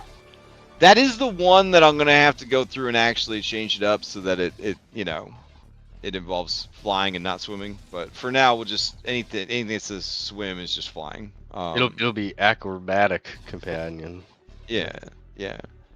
All right. So Cloud Hoof, you're gonna do helmsman. Yep. Okay. All right. So you have a reaction called Catch the Wind. The helmsman is about to take their turn. Sudden gust of wind picks up, and you are able to manipulate and position the ship with ease. Your turn radius is decreased by 1 this turn. This can stack with other abilities and quick turn actions. You got the coxswain, but sails must be down for this one. Quick turns, sails must be up for this one. Ramming blow. I'm assuming you guys are starting with sails up because you were on the move, right? You were following the herd. The herd. Yeah. And then if you have speed, what I'm thinking is you guys got them to start following you, but the 2 nat 20 nature checks, they definitely got the herding thing figured out. And then rather than have you guys leading them and be the target of the eels, they sort of started herding them away from the ship. Which is why you're not out in front, essentially. All right. Cool. Okay. So it seems like what you want to do is you want to do anything that would make it easier for your gunner and your helmsman to do their jobs. Essentially. So let's see.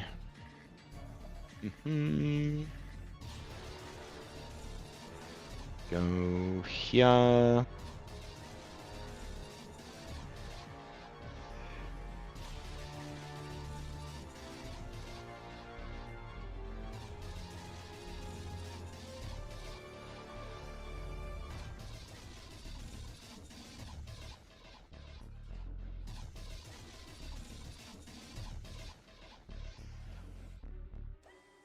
Let's see. Tell us what each.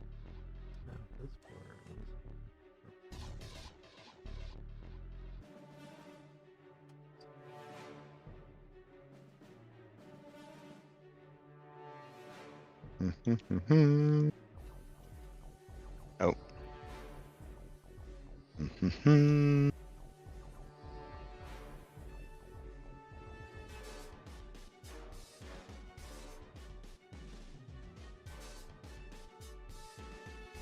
All right, so basically you guys get to go in any order. You pick out your 3 actions that you want to do from the available actions. You don't have to use them all.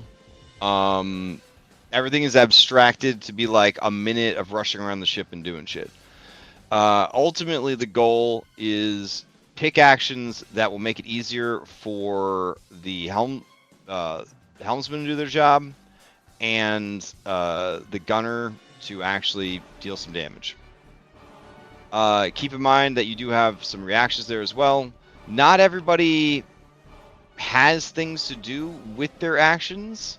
I think that anybody can do the swabbing and rigor stuff. So if you like I think it's the Master at Arms, just has a free action and then 3 reactions, you would fill in the blanks with the swabby and rigor stuff down at the bottom.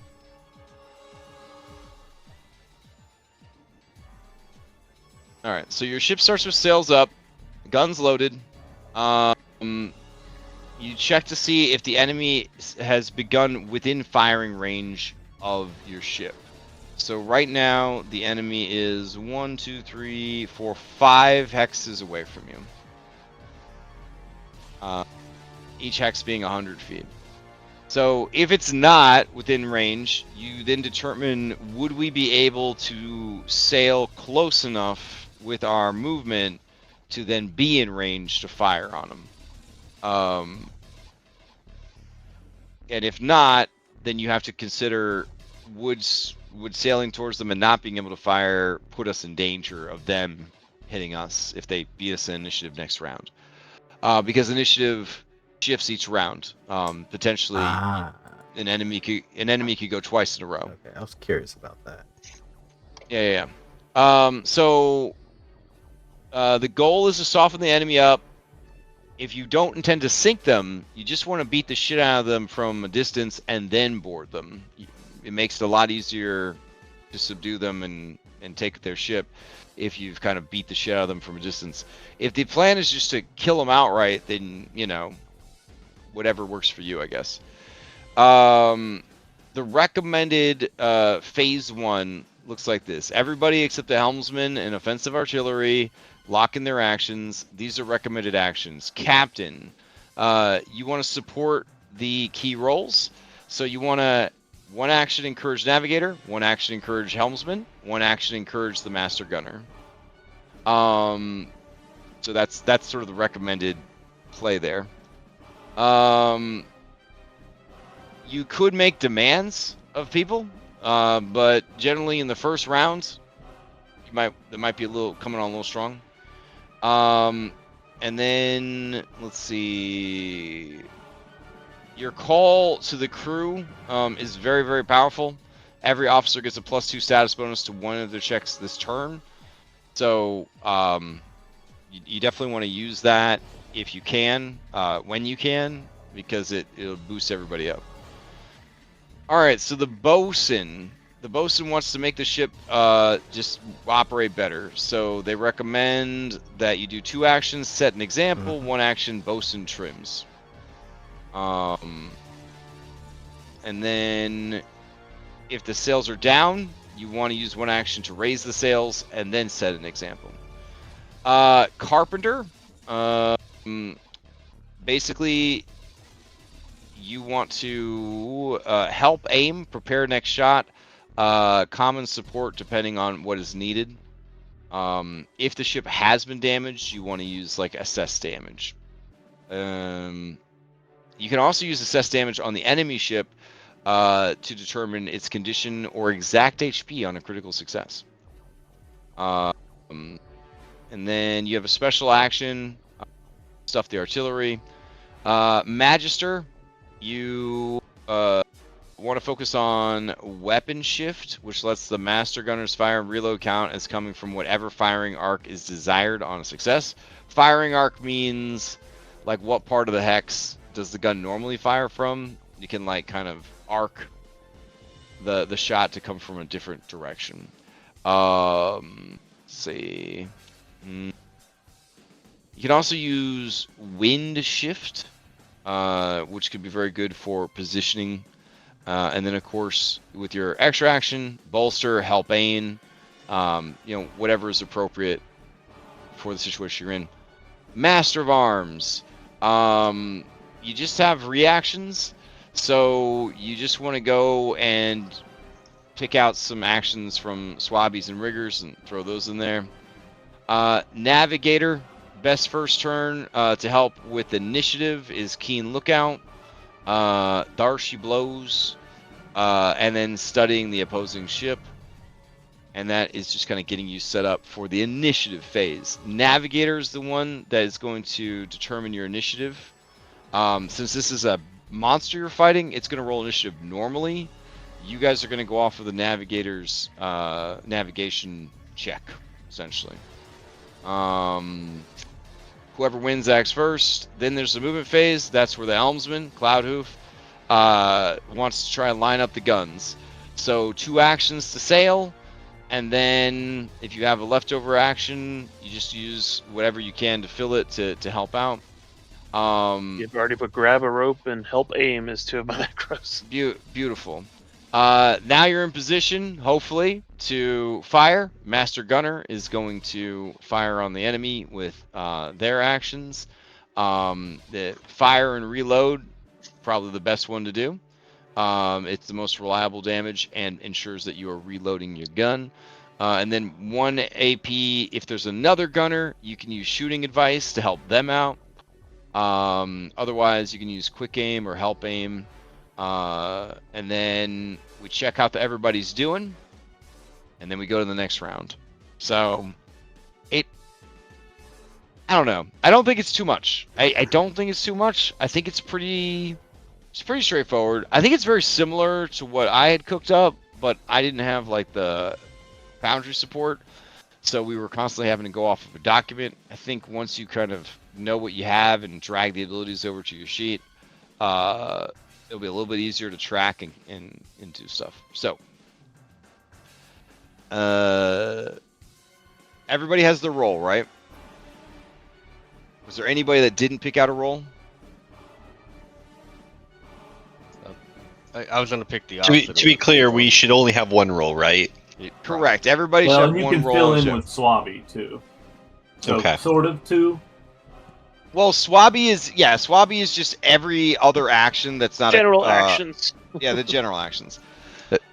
Was that But a you will pickle? need to assign NPCs to the roles that you don't have people for, except Aquatic Companion, which is optional.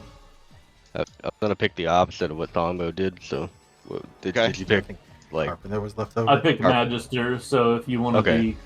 be Carpenter. That's cool. Are you going to be the Carpenter? It's All right. craft. Do we have a Master Gunner? This guy.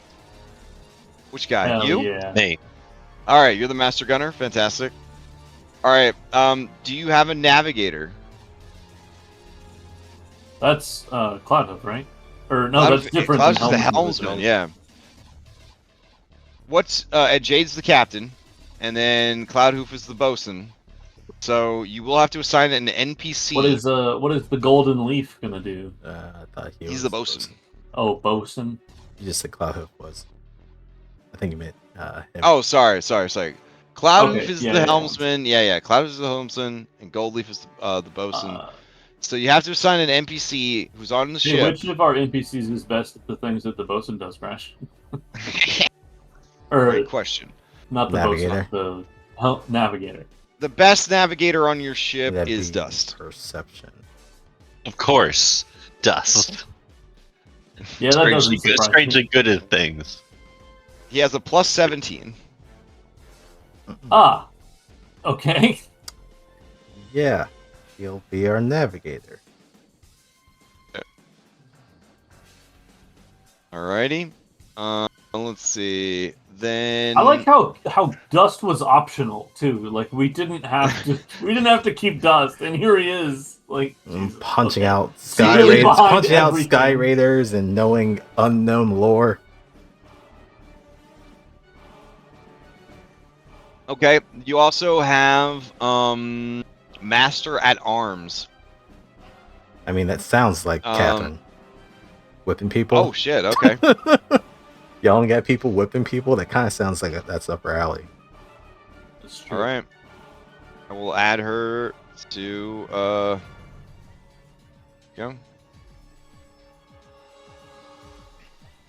All right, and then all the other roles are assigned, and you don't have a monstrous companion following your ship around just yet. Just yet. Okay.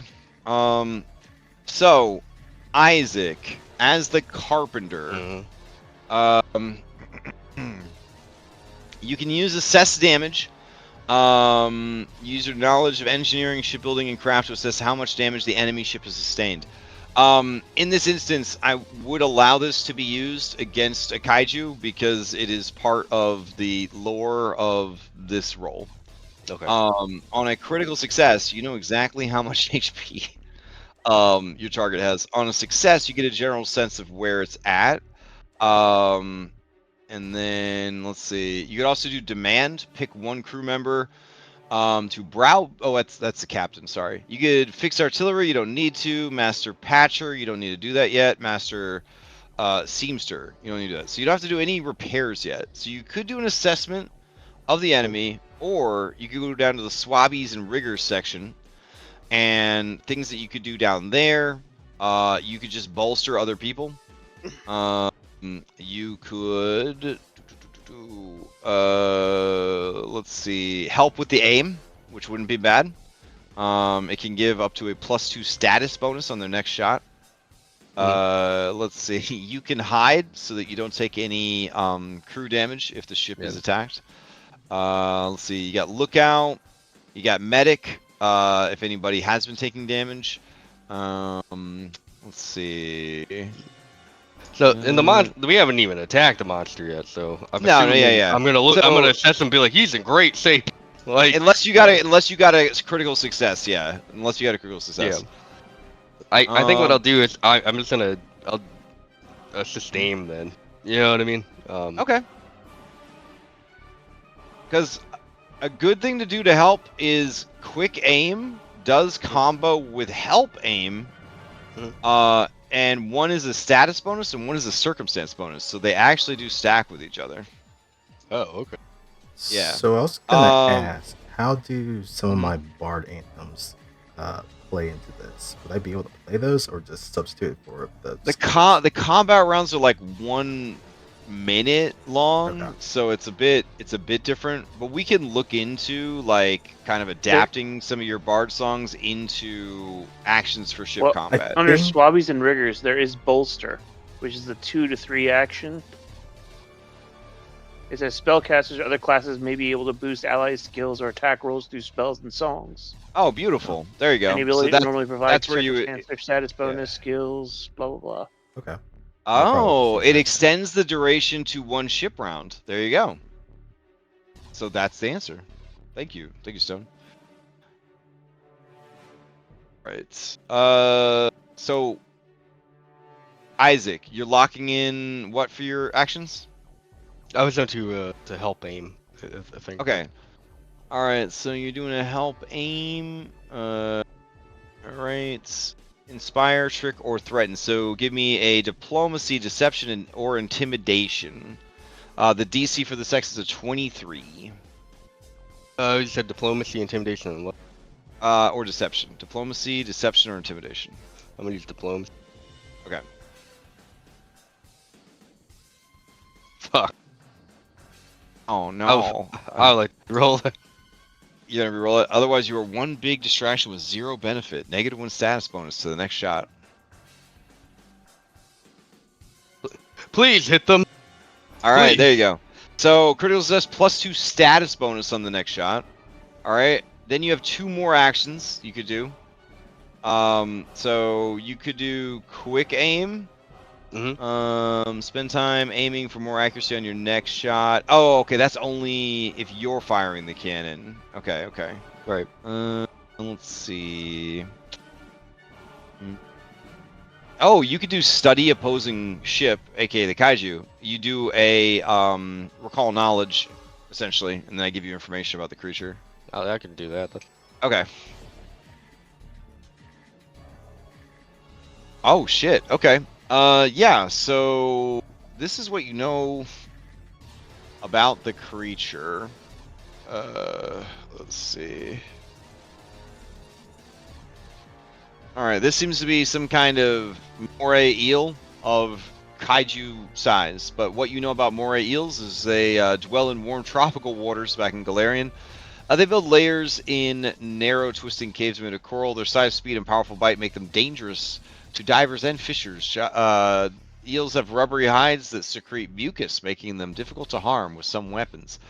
You know that this creature's mucus gives it a chameleon-like ability to shift and hide with almost invisible levels of stealth.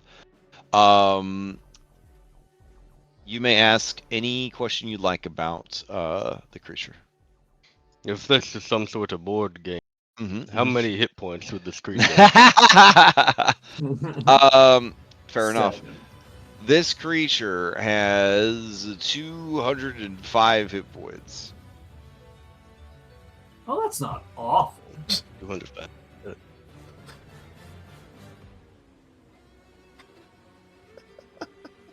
I'd like to shout that out to the rest of the crew. If this were a board game, it would have 205 hit points. How many would you have, Isaac?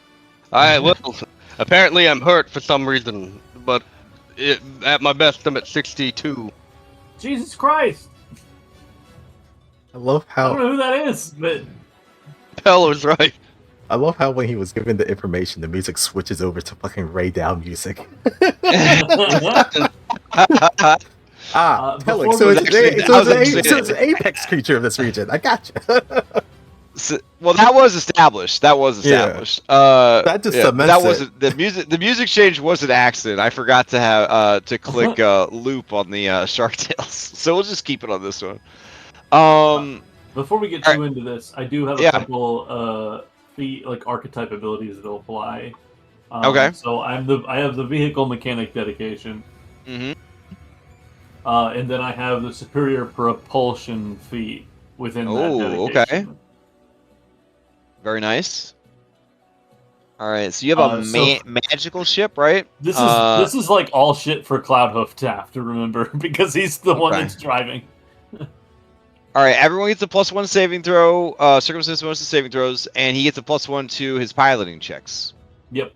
That's not too hard to remember. Okay. Sweet. Those would apply for this 100%. All right, then Isaac, that is what, 2 of your 3 actions? Mhm. Yep. All right, so then what about your third action?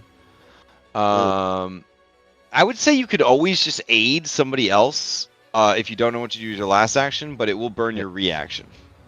I guess I'll aid Song. Can I hide after? Ah, you can hide. Yeah, that's fine. Okay. I do the things, and then I'm like, I'm gonna go real quick to the bathroom. Oh, you did a great job. Thanks. Mm. All right. All right. Let's see. Hide. You hunker down. All right. So go ahead and give me a reflex against DC 23.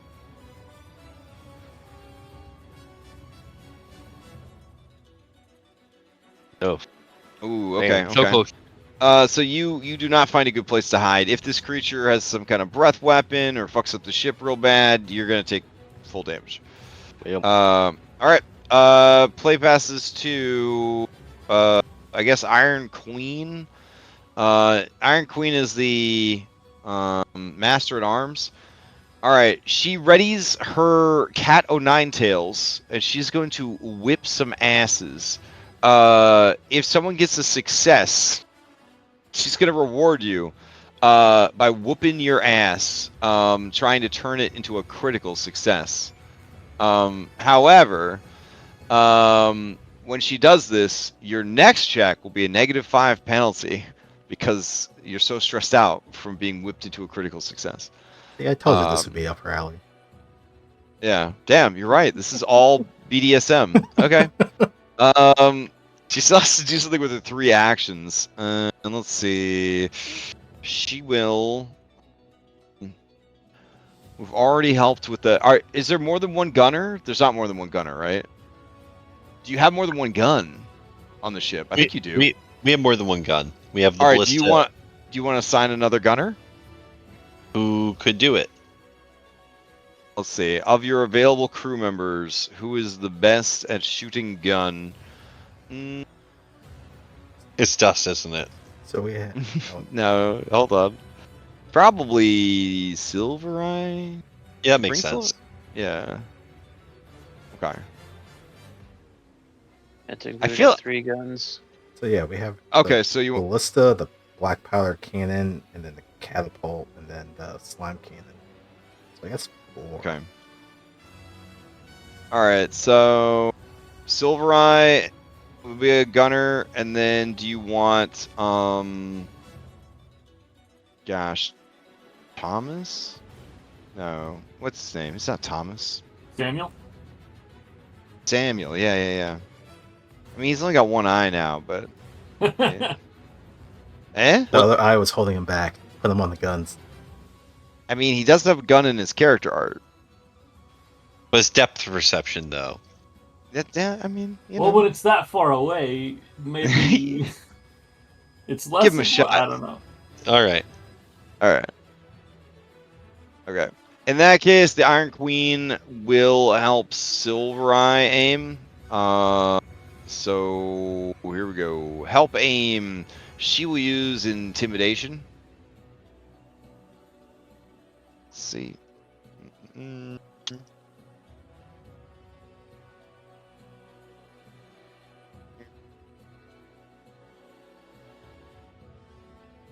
trying to get a 23 on this. There we go.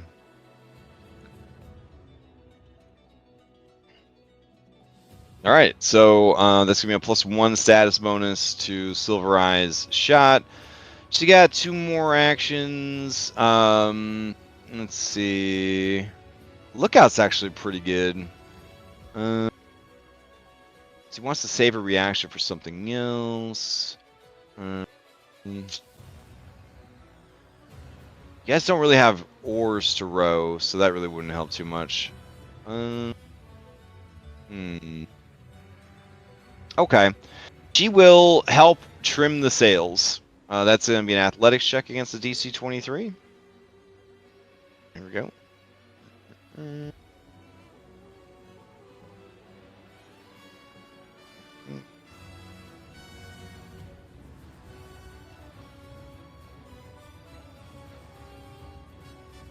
Okay, she's not able to assist with that. That would have increased the initiative that you would have rolled against the creature.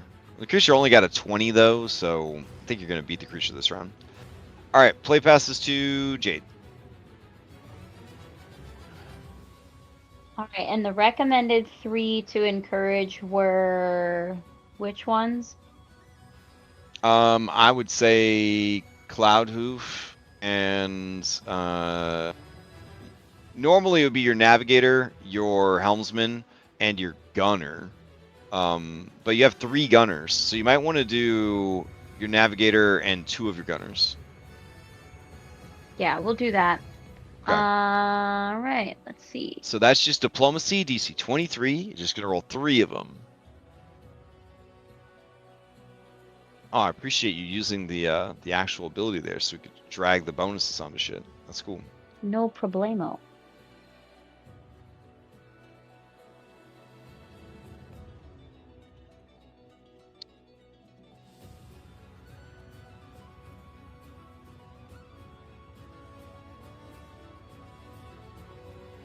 Also, I think you get call to the crew every round, but since it's labeled team reaction, you guys can only do 1 team reaction per round. But call to crew is probably one of the strongest team reactions.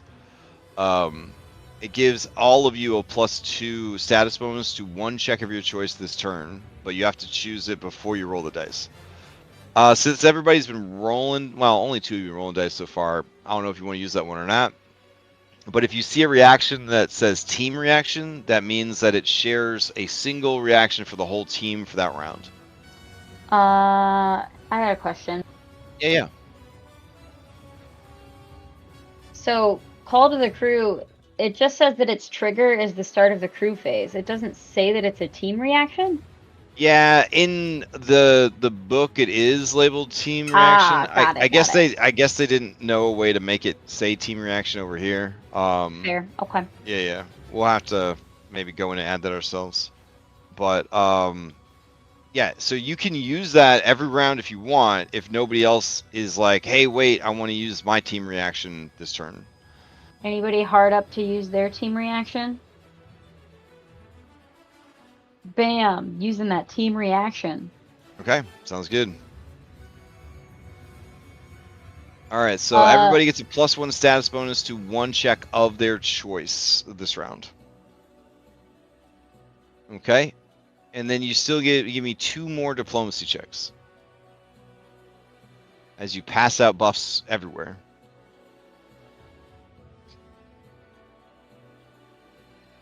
Okay.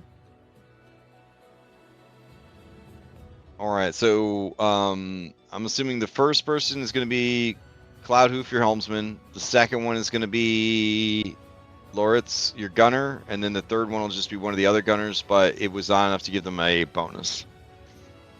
Man, I can only be so cool. All right, fair enough. Play passes to Loritz. Loritz, you are the gunner, so you're going to wait. Silver Eye's going to wait. Songbow, Magister stuff. What do you got? Hell yeah. Are we close enough to shoot at it? Not 500 feet away. Not yet. Yeah, you're 500 feet away.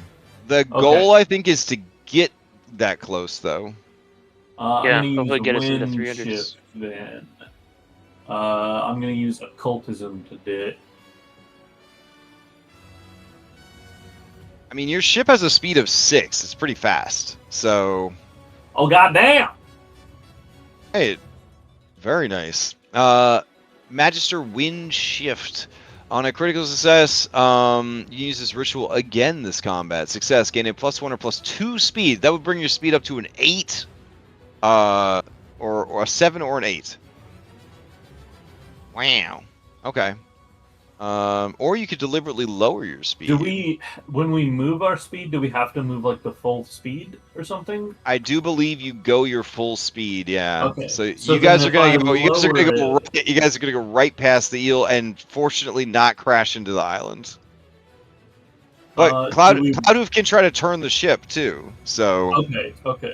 In that I don't case, know. yeah. Do you want to ram it? Well, that'd be dope, but probably a bad idea. Okay. No, probably, no. How? What's the range of our like shortest range? Like, how close do we have to be? Do we have to be in the next to it, or can we be like 1 hex away? Well, your slime cannon has a 6x range, which is fantastic. Your clipper ballista is range increment 3, so every three hexes is fine. The 4th hex there'll be a -2 penalty, Okay. and so on. So like with a ranged weapon. Range increment on your black powder cannon is 150 feet, which for these is going to be kind of punishing because they're only in increments of 100. Close to And 300. yeah, clipper catapult, same deal. Because everything is 100 feet. So the clipper catapult, you kind of have to use it against adjacent stuff, or it's immediately going to have a penalty. Well, Cloudhoof, would going more or less be more helpful? It would be spicy as fuck if you made you go less, because then you'd be parked right next to it. Well, it depends on how he turns. So, do we not Yeah. have a boatswain?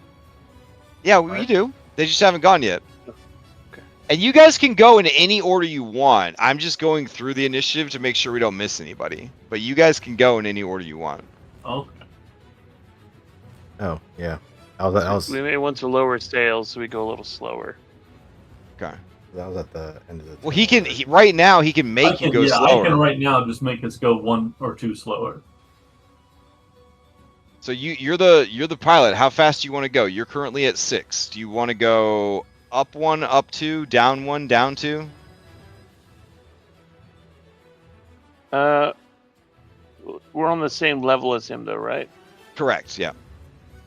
Okay. Probably going to try to get us about here. Okay. Keep in mind that when you go to do your sail check, if you fail, your speed will go down by 1. If you critically fail, it'll go down by 2. But you will still always be moving forward. Yeah. We got a turn of 2, so does it take 2 hexes to turn? 2 means you can rotate. Like, yeah, so you would be 1, you could rotate to there, or you could rotate all the way to there.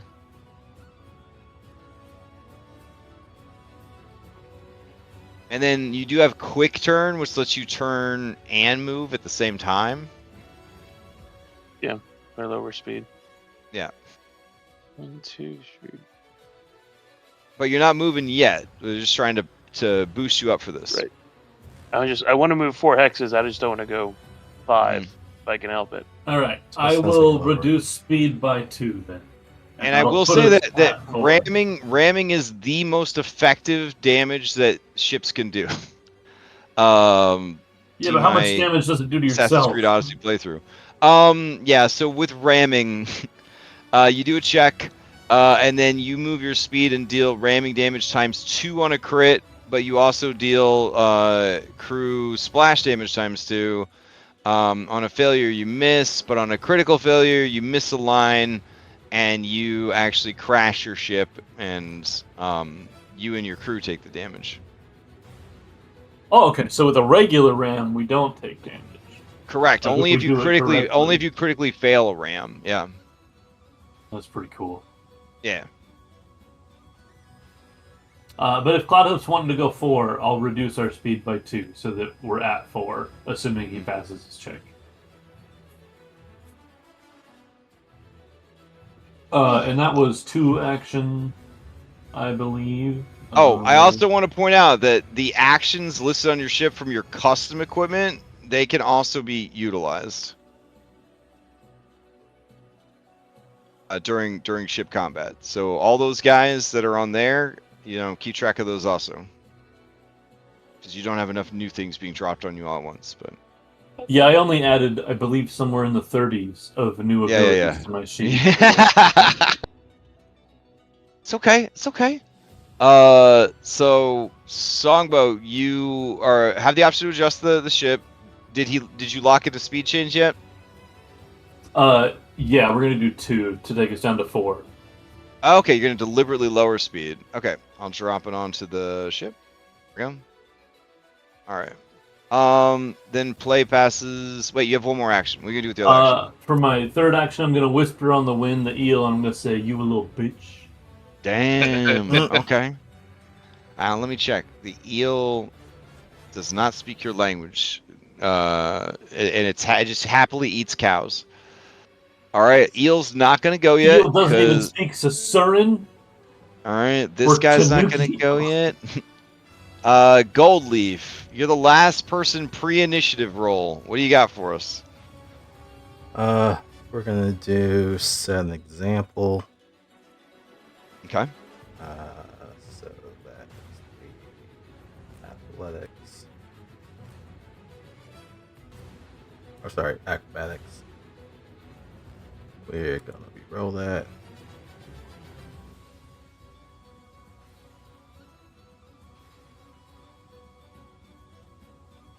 Okay.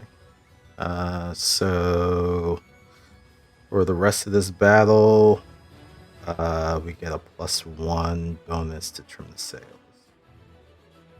Okay. Okay. And I guess that could be dragged onto the ship. I don't know how that's gonna work. And then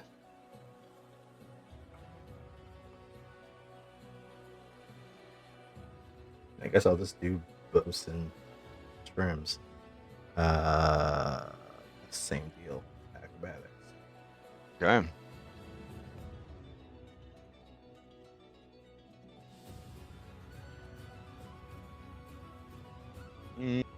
That's a fail, Okay. but no effect.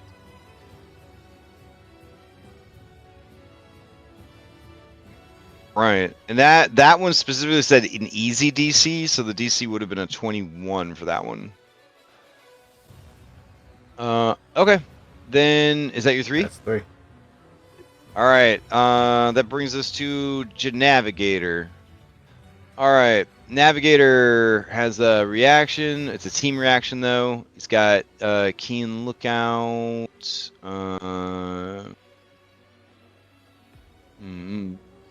Okay.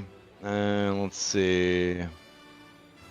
There she blows. Consult maps and make depth measurements to understand what hazards lie ahead. Okay. Unsnag. Okay. I guess he'll do keen lookout and there she blows. That's fine. Just in case there's extra information around there. Let's see. There we go. Blind GM. And blind GM.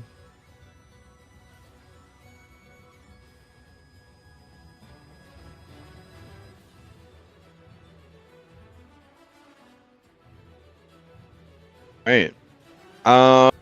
Okay. He discovers that there is some loose stone kind of hanging underneath the island. Kind of sharp, pointy bits, like inverted mountaintop kind of deal. You could try and get the creature to crash into it, or shoot it while the creature is below it, see if it could collapse on him. But other than that, he doesn't see anything significant on the battlefield that would be altering things in any particular way. And then let's see. I think he's going to try and do a help aim for Catherine. All right, so she's going to get a +2 to her next shot. And now he's got to roll that initiative. Here we go.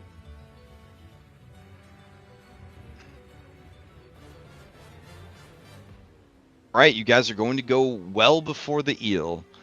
Okay, Cloudhoof. Let's see that piloting check. or whatever you're doing with your pilot, your Alright. helmsman stuff. Yep, we're gonna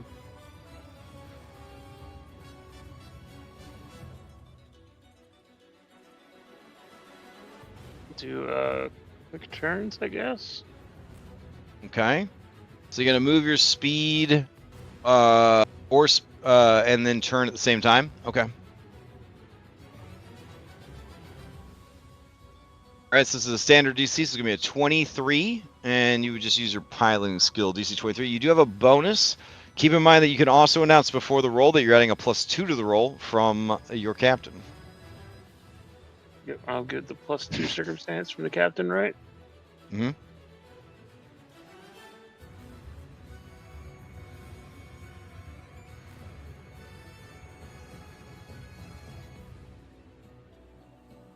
Noise. All right, that is enough. So with a normal success, you get to move your speed -1, which is a 3, because you deliberately lowered your speed to 4. And then you get to turn radius -1, so you get to turn 1. I don't know why you would want to turn 1 though, because that would take you in this direction. I feel like you would have just wanted to do a normal sail, bro, because you were already aimed in the right direction. Well, I wanted to kind of move, then turn to get right here. Oh. Let me see. Not. You spin the helm to make a tight turn. Make a navigation check against the ship's hard DC. Okay. I mean, if it really Check. wouldn't have needed to, I guess it could have just been a regular.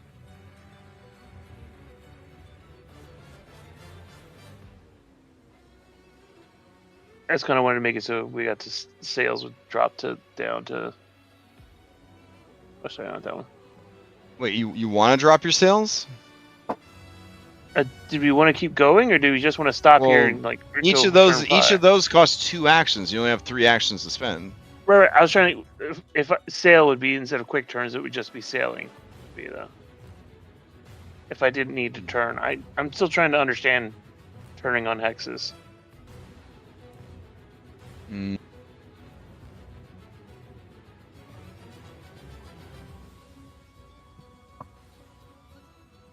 All right. Yes, you may apply the turn at any point during this movement.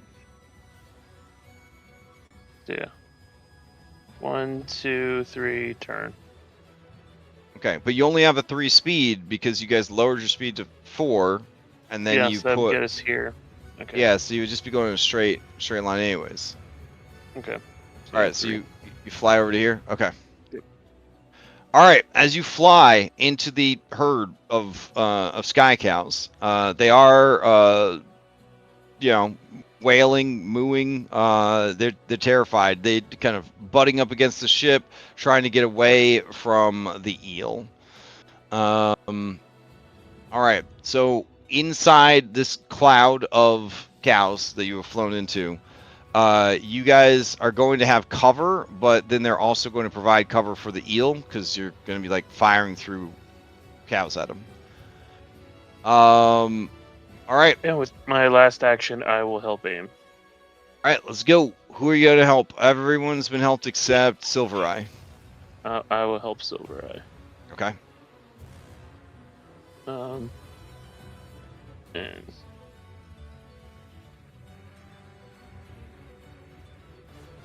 you'll need to do.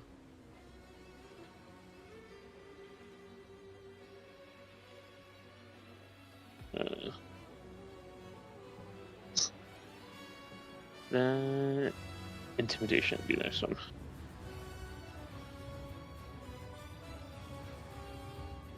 I'm scary as hell right now. All right. Okay. She has a +2 to her check. Kicking things off. Loritz, do you want to take the first shot? And what gun are you using? And what gunner activity are you using? I'm probably there's another swabby activity called quick aim. Is this good? Mhm. Will this stack with? Yes, you want to use that because you have to be the one firing to use quick aim, and it will stack with help aim because help aim is status and quick aim is circumstance. Okay. What do I roll for this? However, For quick aim, let's see. Spend more accuracy. Roll as if you were attacking the enemy ship. All right. So you're making a roll to try to make your roll better. As dumb as that sounds, but in a system where you have to reload your cannons, I guess it kind of makes sense. The AC of this creature is a 20. Let me check. and I should be rolling off the Skyhaven Clipper ship sheet. Yeah, the AC of this creature is a 24. I feel like we're starting with black powder, and then once it's weak, we'll harpoon it. So it's a plus 13. Now this is just to Well, obviously line we're rolling up that. the shot. Yeah, this is just to line up the shot though. So this doesn't count as your actual shot. This is like your. We're still re-rolling that. Okay, go for it.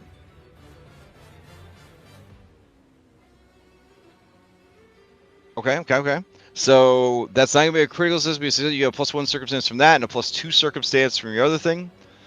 So now you have 2 actions left. Probably the best one for Master fire Gunner. reload. Yeah, fire and reload. Yep. So we'll do that one shot. Here it comes. Okay.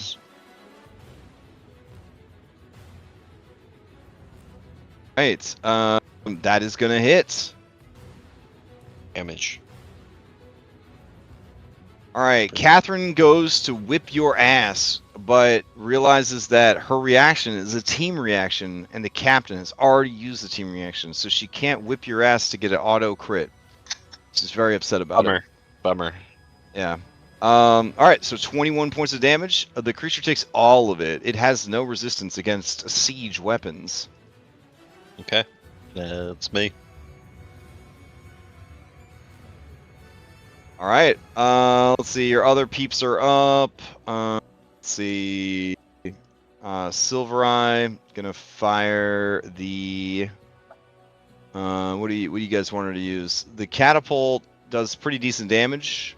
The slime cannon does potentially immobilize them or slow them, but the DC is pretty low.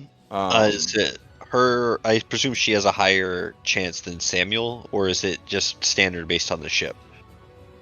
I think. That's a great question. I feel like you should have better things based on like your skills and stuff, but as far as I could tell, let me look it up real quick. Yeah, it didn't occur to me until I just went to the Skyhaven sheet.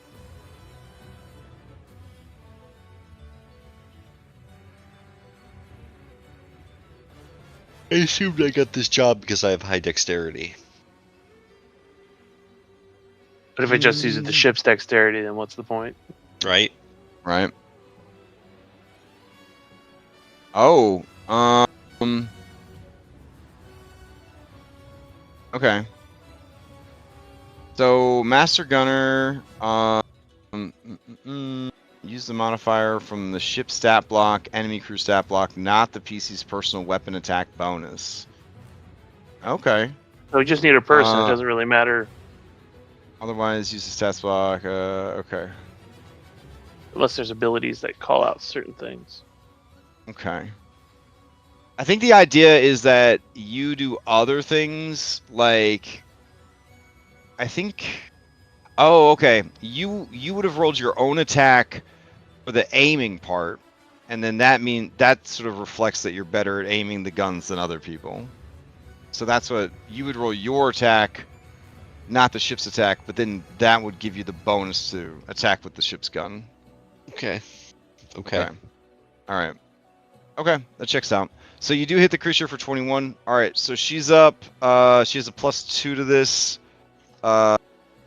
She will do the same thing that you did, which was roll an attack roll against the creature to see if she gives herself a bonus against it. All right, here we go. Let's see. We'll do this. It's trying to be a 24. She does, so she gets a critical success for quick aim. That's gave her a +2 search. So she's a +4 bonus total to this. And we'll go ahead and have her shoot the catapult. All right. So let's see. Master Gunner. Oh! Master Gunner also gives you an untyped +2 bonus. Which I don't know if you saw that when you went to attack, but there's a +2 untyped bonus if the Master Gunner is firing the gun. Okay. And then 2 circumstance. And then +2 status. But then we got the range penalty because it is how many feet away from your ship? 200? Okay. So let's see. That'd be a -4, so she loses those 2 bonuses. So it's gonna be a straight roll. Okay. Wow. All right. That's a critical hit with the catapult.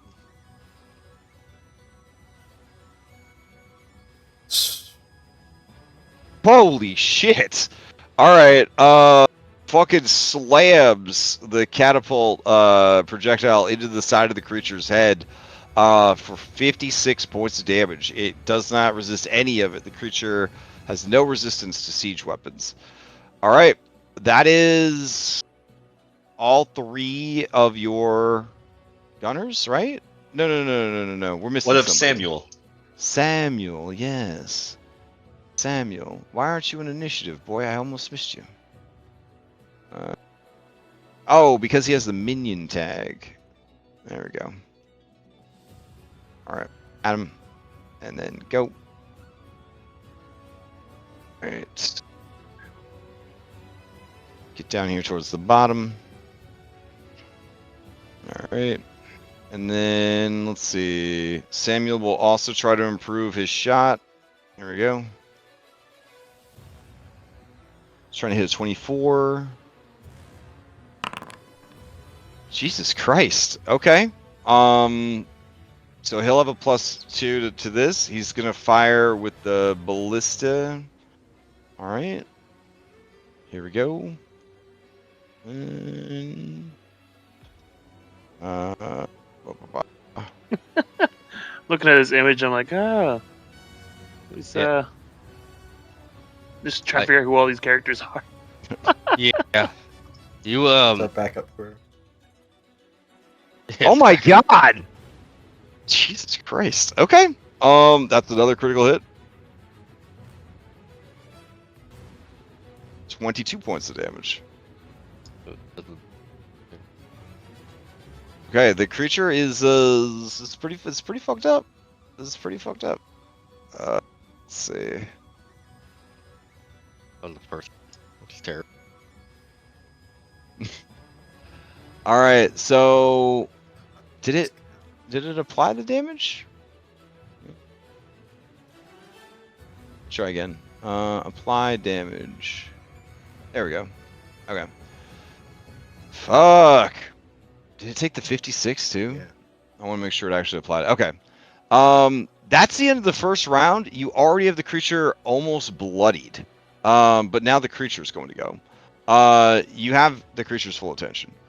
It is going to surge towards you guys. Let's see.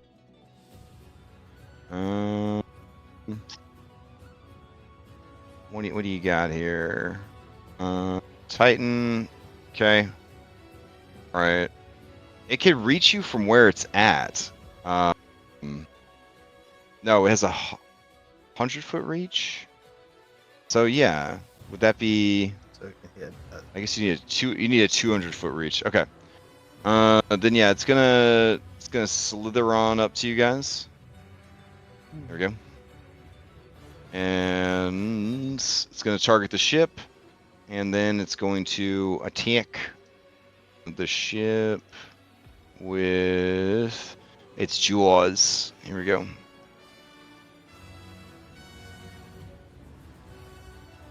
Alright, it's going to try and grapple the ship.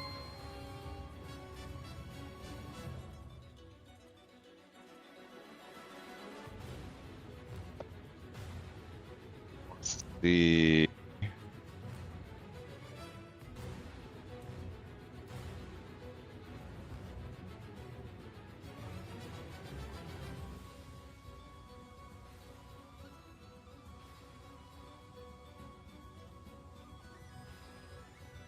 Where is it? Ah, here we go.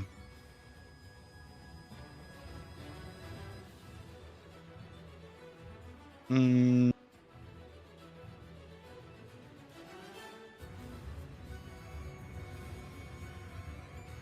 Ah.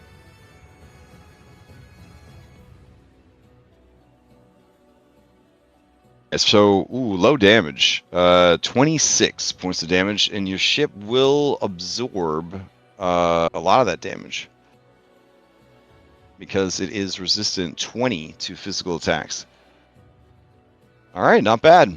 And then let's see. Then it's got the ship in its jaws. And then let's see. I can't use that ability right now.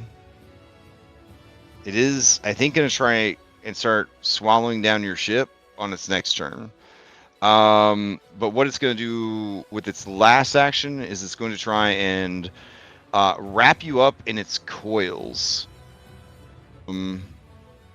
So it transfers you from its mouth to its body. So it's like wrapped around the ship now, which will now free its jaws up to do more biting on its next turn. You effectively have a speed of 0 now as we roll into the next round. All right. So everybody above dust, you can go in whatever order you want. The Iron Queen shouts at Captain Jade that you got in the way of what could have been a killing blow. And she motions to Loritz and says, my whip was ready. His flesh craved discipline. This is her way of saying that, you hogged the team reaction. Bitch. All right, so I mean, if anybody's hard up to use that team reaction, call for it now. Okay, she says she would like to whip Loritz if that's okay with you. Is this because he's into your sister? She screams at you, shut up! Mathematically, everyone having a +2 status bonus is way better, in my opinion, than one person getting a guaranteed crit and then being -5 to their next check. Yeah, yeah. Pleadingly, like, no, please, help. But if you knew you needed to get like a crit on something, like you needed to like critically succeed to like sail away or reach something, like there is a time and a place for a guaranteed crit, but like, yeah. I mean, a +2 can make everybody get a crit if you think about it, if they do well enough. You're the captain. All right. Okay, I'll let you two ladies figure that out. So does anybody want to act? Anybody want to jump in? Otherwise, I'm just going to go in order. I think so. So does the captain's ability last until it's her turn again? Yeah, no, for the round. So she would have to declare it before you guys get going. So Captain, I think she should go first then and do that. All right. So Captain's up first. You declare your +2 bonus to everybody. Yeah. All right, they can choose one roll. They have to announce they're using it before the roll. It's a status bonus, so keep in mind it won't stack with other status bonuses.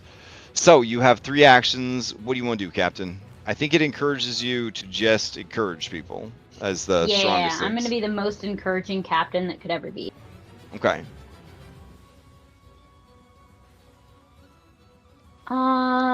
Let's see. Probably navigation gunner again. It could be demanding. It gives a bigger bonus. But it also gives a bigger penalty like if you that. fail. Okay. All right, so give me 3 diplomacy checks. Call out who they are as you roll them. Navigation. Okay. Hell yeah. All right, he's got a +2, a bonus to this. And then Loritz is one of my gunners. Who's the other gunner? Catherine. Or Samuel. All right, we'll do Loritz and then Samuel. Okay. Dang, won't let her whip Loritz. Won't give her a call out. Damn. All right, so Loritz, you do not receive praise from the captain, probably because you can't hear her over the snapping of 9 whips, each with a deadly razor barb at the end, cracking right next to your head. All right, Jade, good turn. Isaac, you jumping in? Gold leaf? Yeah, I'll go. Yeah, Just I get can- my shit out of the oh, way, sorry. because yeah. Okay. All right, gold leaf, what do you got? I'll use that +2 status to do the set example again. See if I can't get the higher roll. Okay. So this would be acrobatics. You need to show the riggers how to really get the job done. This is a hard DC for the level, so it's going to be 2 higher, so it'll be 25. All right. The +2 bonus. Fucking another nat 1. Jesus Christ! What the fuck is this session? Rolling. Okay, that's going to be a success. All All right, all crew gain +1 status bonus to trim the sail action. All right.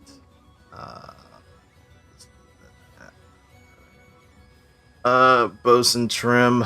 Just to see if we can't boost our next initiative roll. And this is a circumstance bonus, so this will stack with the bonus that the captain has already passed out. Oh. Right. Okay. Gotcha.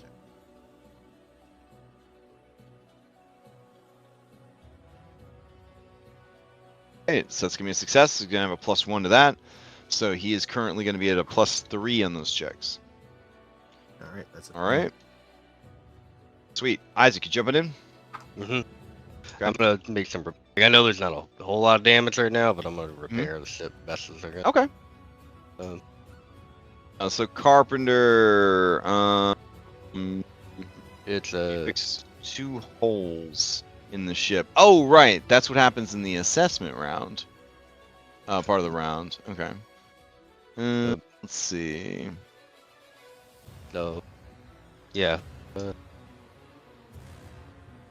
So that would be like Master Patcher, right? Because assess damage is the other ship. Correct. Yep. Alright.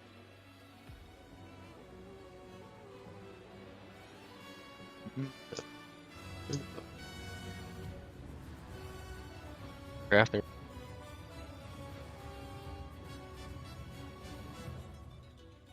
I'm sorry, guys. It's okay. It's not a critical failure. Yeah, It was close, right? yeah. Maybe? No, hold on. Master Patcher is an easy DC, so it's definitely not a critical failure. Okay. Okay. All right. Cool.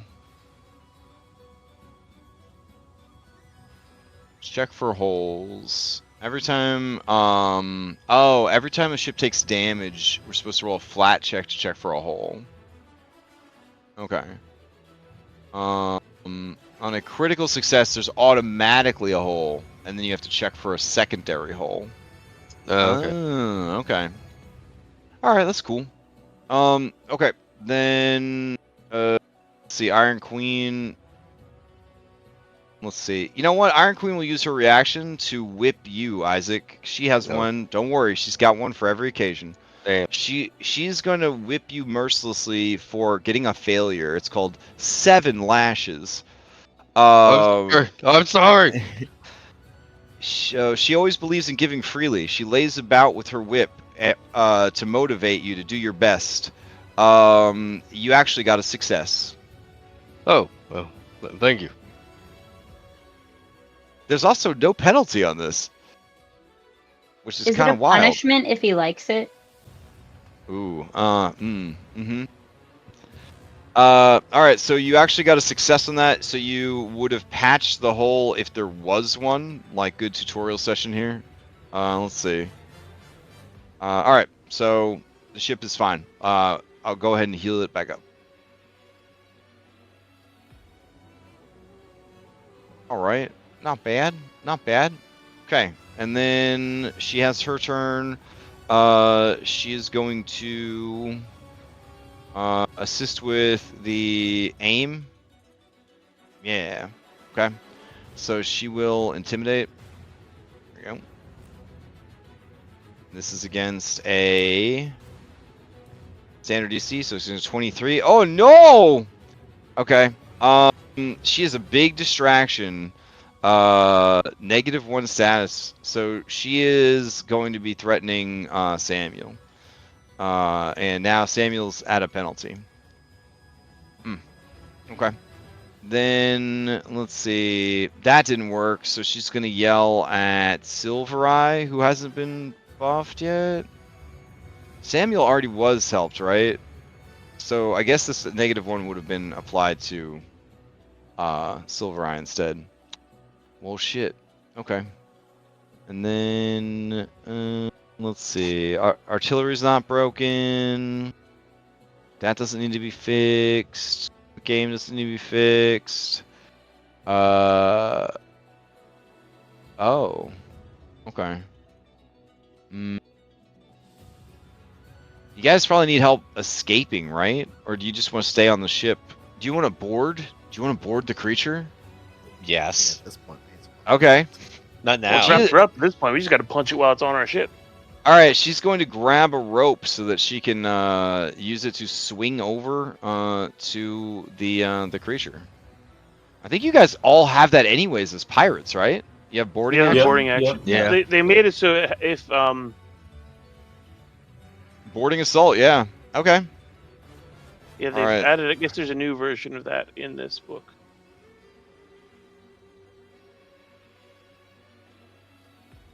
Okay. Let's see. Attempt an acrobatics check to swing at twice your speed. Aw, so she doesn't swing over to it. She could fly though. Why would she fucking use boarding assault? Okay. Catherine flies onto the fucking creature. I think it comes with an attack, and that it's a good use of action economy. Oh, okay. Then she will fly over and just actually fucking attack it. Here we go. And this is where we will learn that kaijus need to be attacked with siege weapons. But it's good that she's volunteered to show us this. Okay.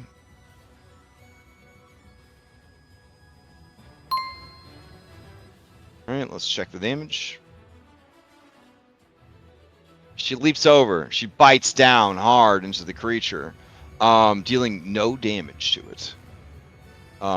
Its damage resistance to non-siege weapon attacks is at least 18. Would make sense if you're fighting a monster that's 100 feet long. Alright. Play passes to Dust, who's going to try to get your ship moving. Let's see. Do you want him to try to unsnag the ship? Is Yeah, that what we need to do? because we're currently Yeah. restrained. Right. So you would not be able to like do any kind of movement with the ship at all. He would have to succeed at this. It's a standard DC. I would actually set the DC against the eel's passive athletics though, which would be very high. He'd have to get a 33 on this. He'll try. He's going to add the captain's +2 bonus to it. There we go. This is all 3 of his actions. He's trying to beat a 33. Fuck! Okay. He's the man with the +17. This motherfucker. All right. Okay, so with Captain Jade's expert guidance, Dust is able to dislodge your ship. It is no longer grapple restrained by the monster, which Who means are the you, wind, Dust?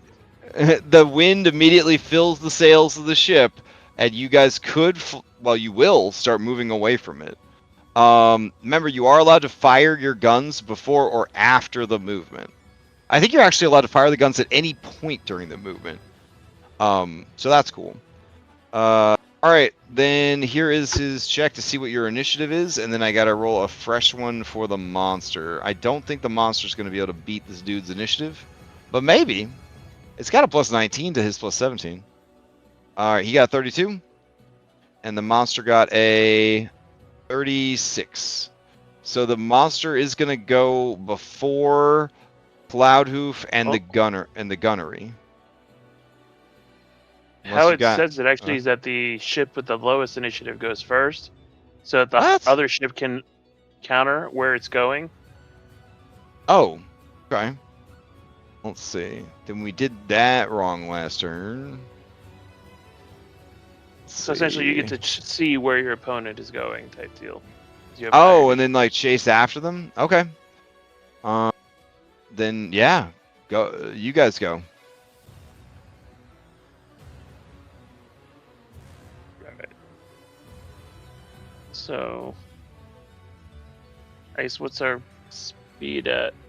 Kind of be stuck at. We going from 0 or? The wind would be picking up the hitting the sails right away, like it hadn't stopped. So you would be able to just move your speed. And nobody did anything to change your speed, so you would be at a speed 6.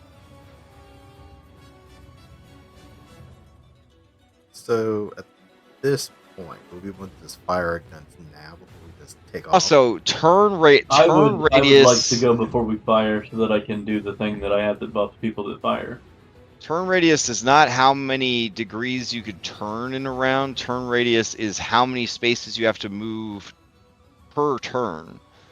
So if you wanted to turn like once, you would have to move 2 before you could make the turn. So you go So 1, 2, forward, then you can turn the ship. 1 degree. Right, which is why reducing the amount of turns is good. The turn radius. Gotcha. For the quick turn. Yeah.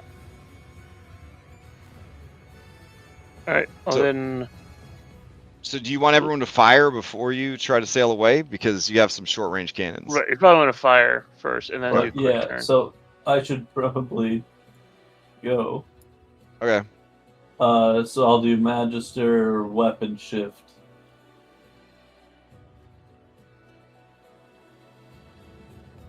With Occultism. Oh, why are you down at the bottom? You should be up top with everybody.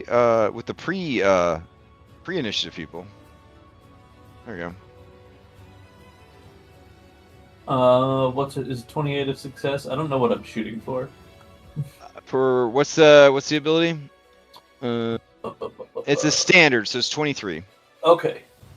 So then, whenever they shoot, they can shoot from whatever firing arc they want. Nice. Okay.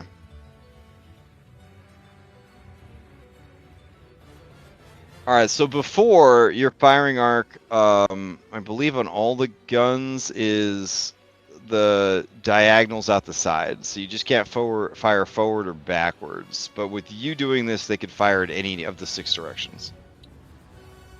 Cool. Okay. I'm gonna go ahead and I'm gonna re-roll actually, because if I get a crit, then they can fire twice. Oh, And that's nice. kind of what I'm fishing for.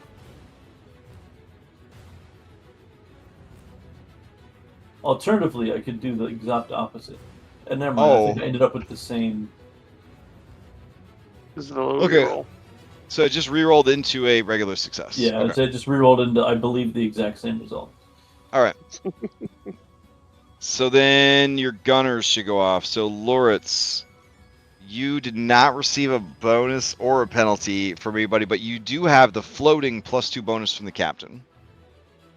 All right, and so normal quick aim.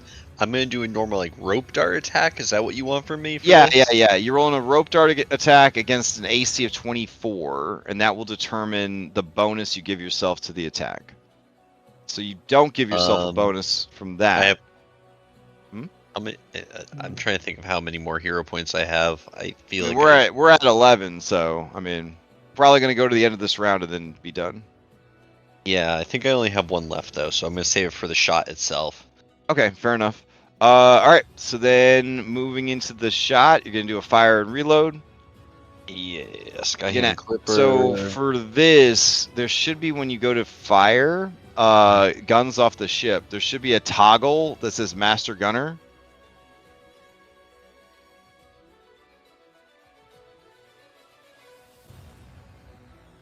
and then you that's Oh. that's an untyped I can't- bonus. Oh, I can see it. Yeah. All right, I see it now. Yeah, it was. And then you're gonna add the +2 status bonus from the captain. Okay. Okay.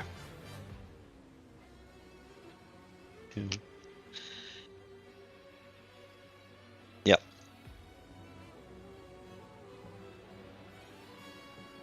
And that one we're gonna re-roll. Okay. Yeah, you are trying to hit a 24.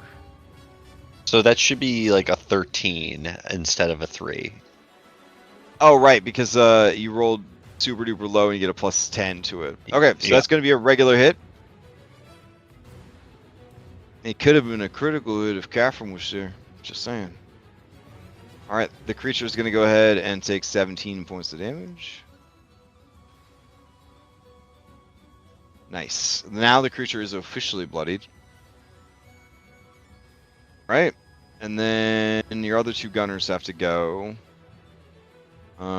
Let's see. Okay. So Silver Eye will do. Let's see. Strike. Okay, so that's going to give yourself a +2 bonus. I don't think anybody successfully gave her a bonus to. No, she got a +1, -1.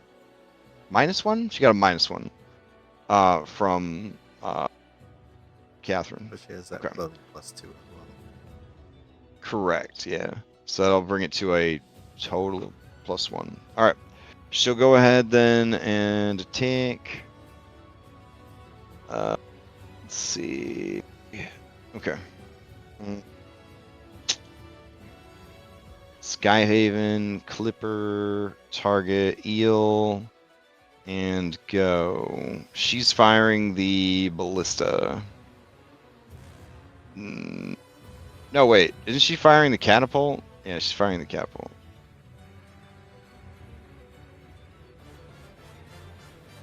I believe in you, Catapults. Silver Eye. Hell yeah. There's a range penalty, but she's got a +1 total status bonus. And then she's got a +2 circumstance bonus. Alright, here we go. +16 total. Would there be a range penalty? Because this thing was right next to us like a second ago. Yeah, but then you guys shook off the creature. Yeah, Shook off the. I mean, that's fair. I can see that. I can see that. Either way it hits. Yeah, here's some damage. Just saying, it could have been a critical hit if Gaffron had been allowed to whip everybody, flay their flesh from their bodies. Catherine, I think you're enjoying your job a little too much. She's just running up and down its back, like clawing it, biting it, screaming at it. It's doing nothing. It's doing nothing. All right, Samuel's up. Here we go. Hard to follow up that great opening round, Samuel, but let's see what happens. Let's see. Okay. It's telling me like all of his attacks are out of range. Wow. All right. So he gives himself, sadly again, this is just for him to buff himself. So he gives himself a +2 circumstance bonus. He was inspired by the captain and all that good stuff. All right. So we head over to the ship. Ship's going to fire its ballista. And we turn on that. And we're going to turn on this. And we're going to turn on this. All right, here we go. No! Wow. Damn. Okay. And then that would be the round, right? Oh, now the creature gets to go. No, wait. No, it's not the round, because Cloudhoof has to go. Cloudhoof. Yeah. The ship Why is did the moving. Skyhaven take damage? Oof. Oh, critical effect. The Skyhaven should have been healed up to full. No, From it just Isaac. took damage from whatever just happened. Like it tilted to the side and then took damage. I don't know what. Oh, weird. Okay. Where are you going? I think your ship was aimed this way, right? Yeah, this way. Because you flew up and then turned. Or you were aimed that way? No, Okay. yeah, we didn't get to turn yet. So Okay. All right. So the ship starts moving. What are you gonna do about it? We are going to do the quick turn, so it takes us to a speed of. Well, I guess I got to roll navigation check first. And you have a +2 floating bonus from the captain, +2 status bonus.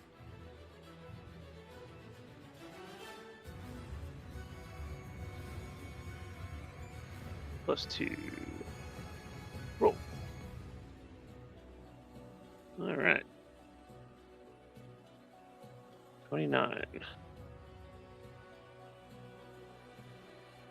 So we're going to move 1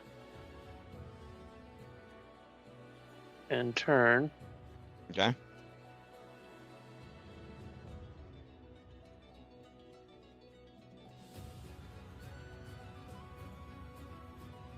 Okay. And an additional 1 and turn again. Okay. Into the island, does crash into it? Oh no, that way. Okay. No, turn this to just trying to realign the guns. Okay, I got you. Right. And then? I think you got 1 more movement left, so we'll go forward 1 more. The creature's gonna pursue you, attacking from your buttocks. I definitely understand now why winning initiative with a ship you would actually want to go last, because yeah, then you position yourself where you can't be counterfired. All right. It's going to try to bite that ass. Here we go.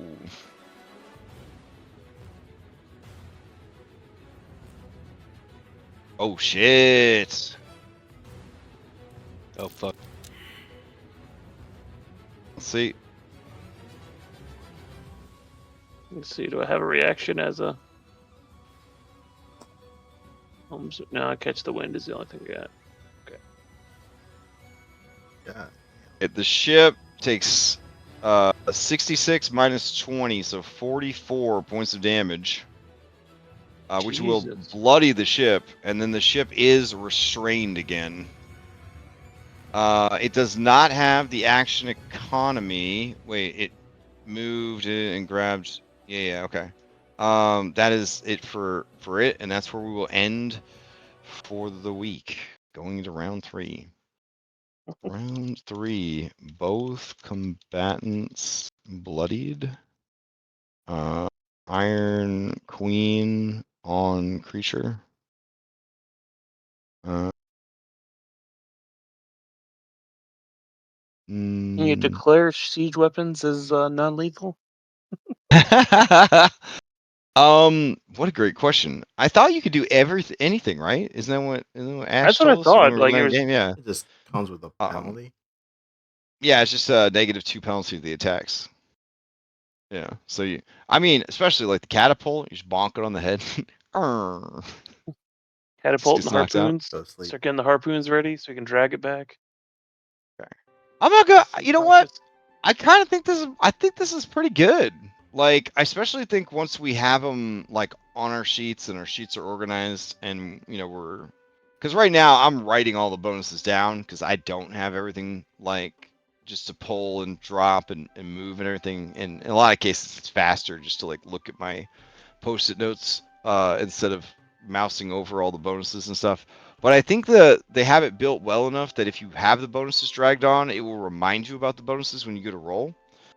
So I do think this actually would work out pretty well. And I feel like there's a big enough variety of stuff to do. In combat, I know like the captain, it probably just feels like you're just cheering everybody on. Yeah, but it's so good. Yeah, like, but yeah, you're bringing so much to the overall thing for everybody. I don't know. I think it's pretty good. I like the team reactions. We'll have to clearly label the team reactions inside Foundry.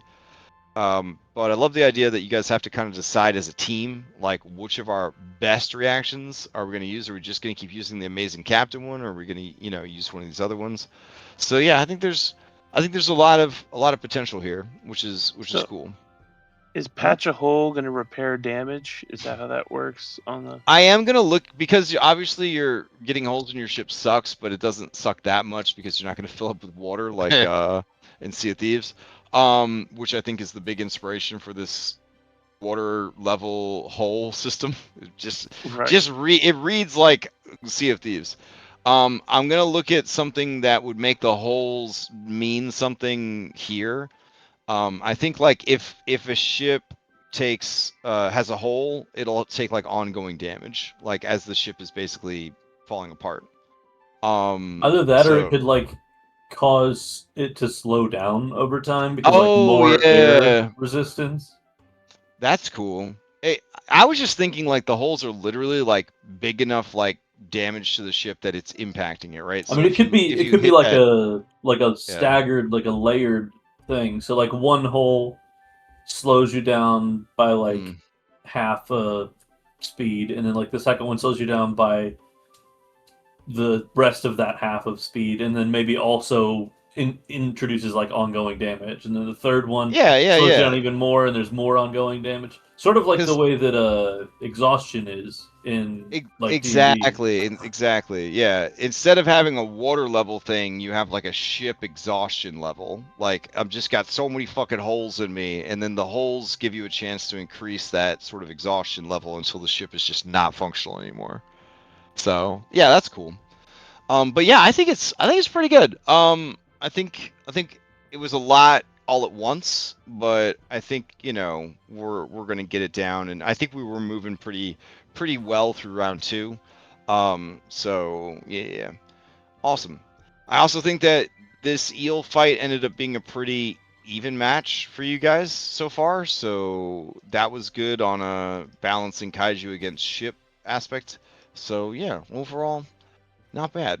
You have a lot more to lose than the kaiju though, because if your ship gets destroyed, you're in a lot of trouble. So I would say that any ship combat must be insanely stressful for the players. I don't know what But you're talking about. We all could have just hopped on one of those flying cows and just used them as a mount. We just use them to tow the Damn. ship.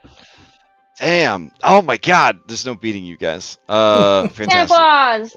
I'm still I'm still freaking out because that's a lot of damage for the ship. I'm like, oh god. I mean, that's just Pathfinder critical hit Yeah. too. I mean, yeah, there's We have no 20 beat. physical resistance, but yeah, like that was Yeah. crap ton of damage. Yeah, it hurt. All right, then. On that note, we were finished for the week. We will continue next week. May is almost over, so we're very excited about that.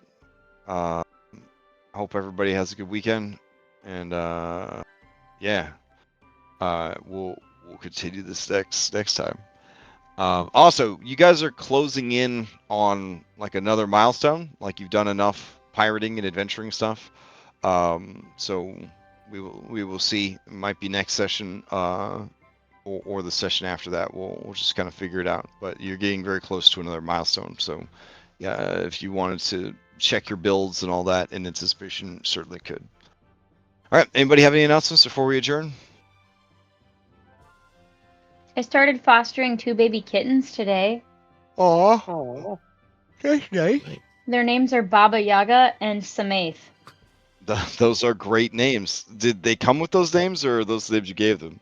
Oh, those are the names I gave them.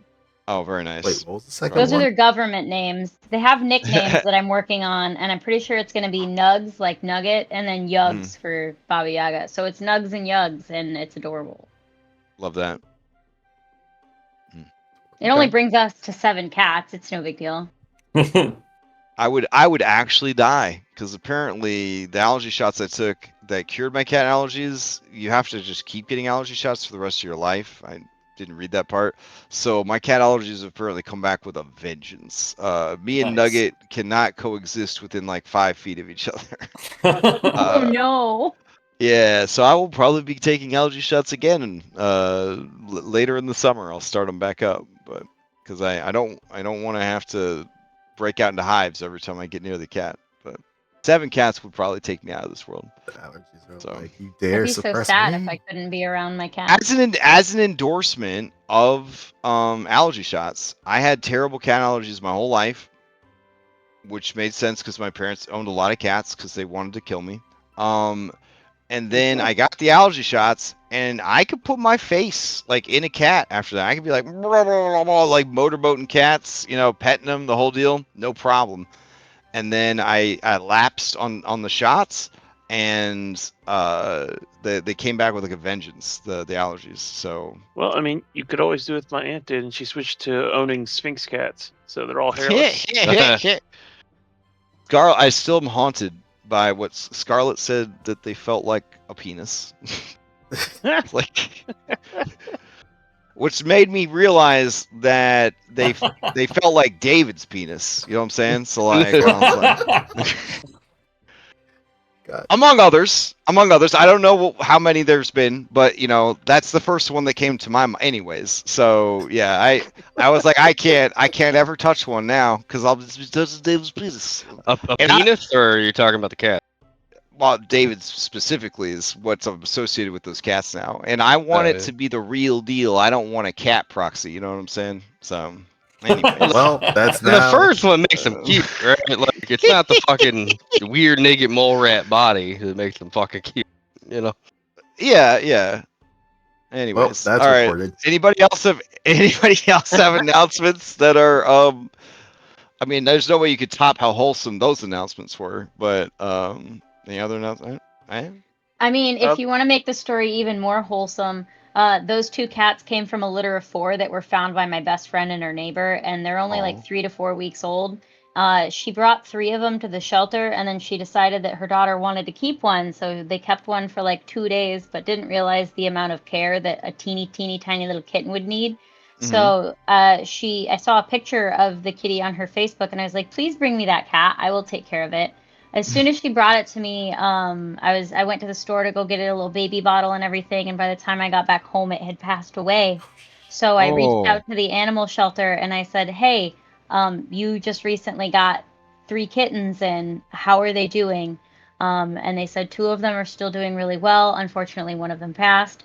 And I was like, I just signed an application to be a foster. Can I please foster those 2 cats? Because their little Dang. baby brother that I just had for only like 2 hours, and it broke my heart, whose name was James Workshop. He is buried out in my front yard and with a little stone over his little spot. And I was like, I need to foster these 2 cats. And they were like, yeah, your application is amazing. Please take these cats. So that's why I have Aw. these cats. Wow, that's super duper wholesome. Love that. You're welcome. All right, I'm gonna end on that positive note then. All right, All right. I'll see you guys around. Thanks for Have a great weekend. Yep, Good have a good one. night. Can't wait for Sunday. I'm gonna sleep all day. It's gonna be great. All right, night everybody. Good night. Good night.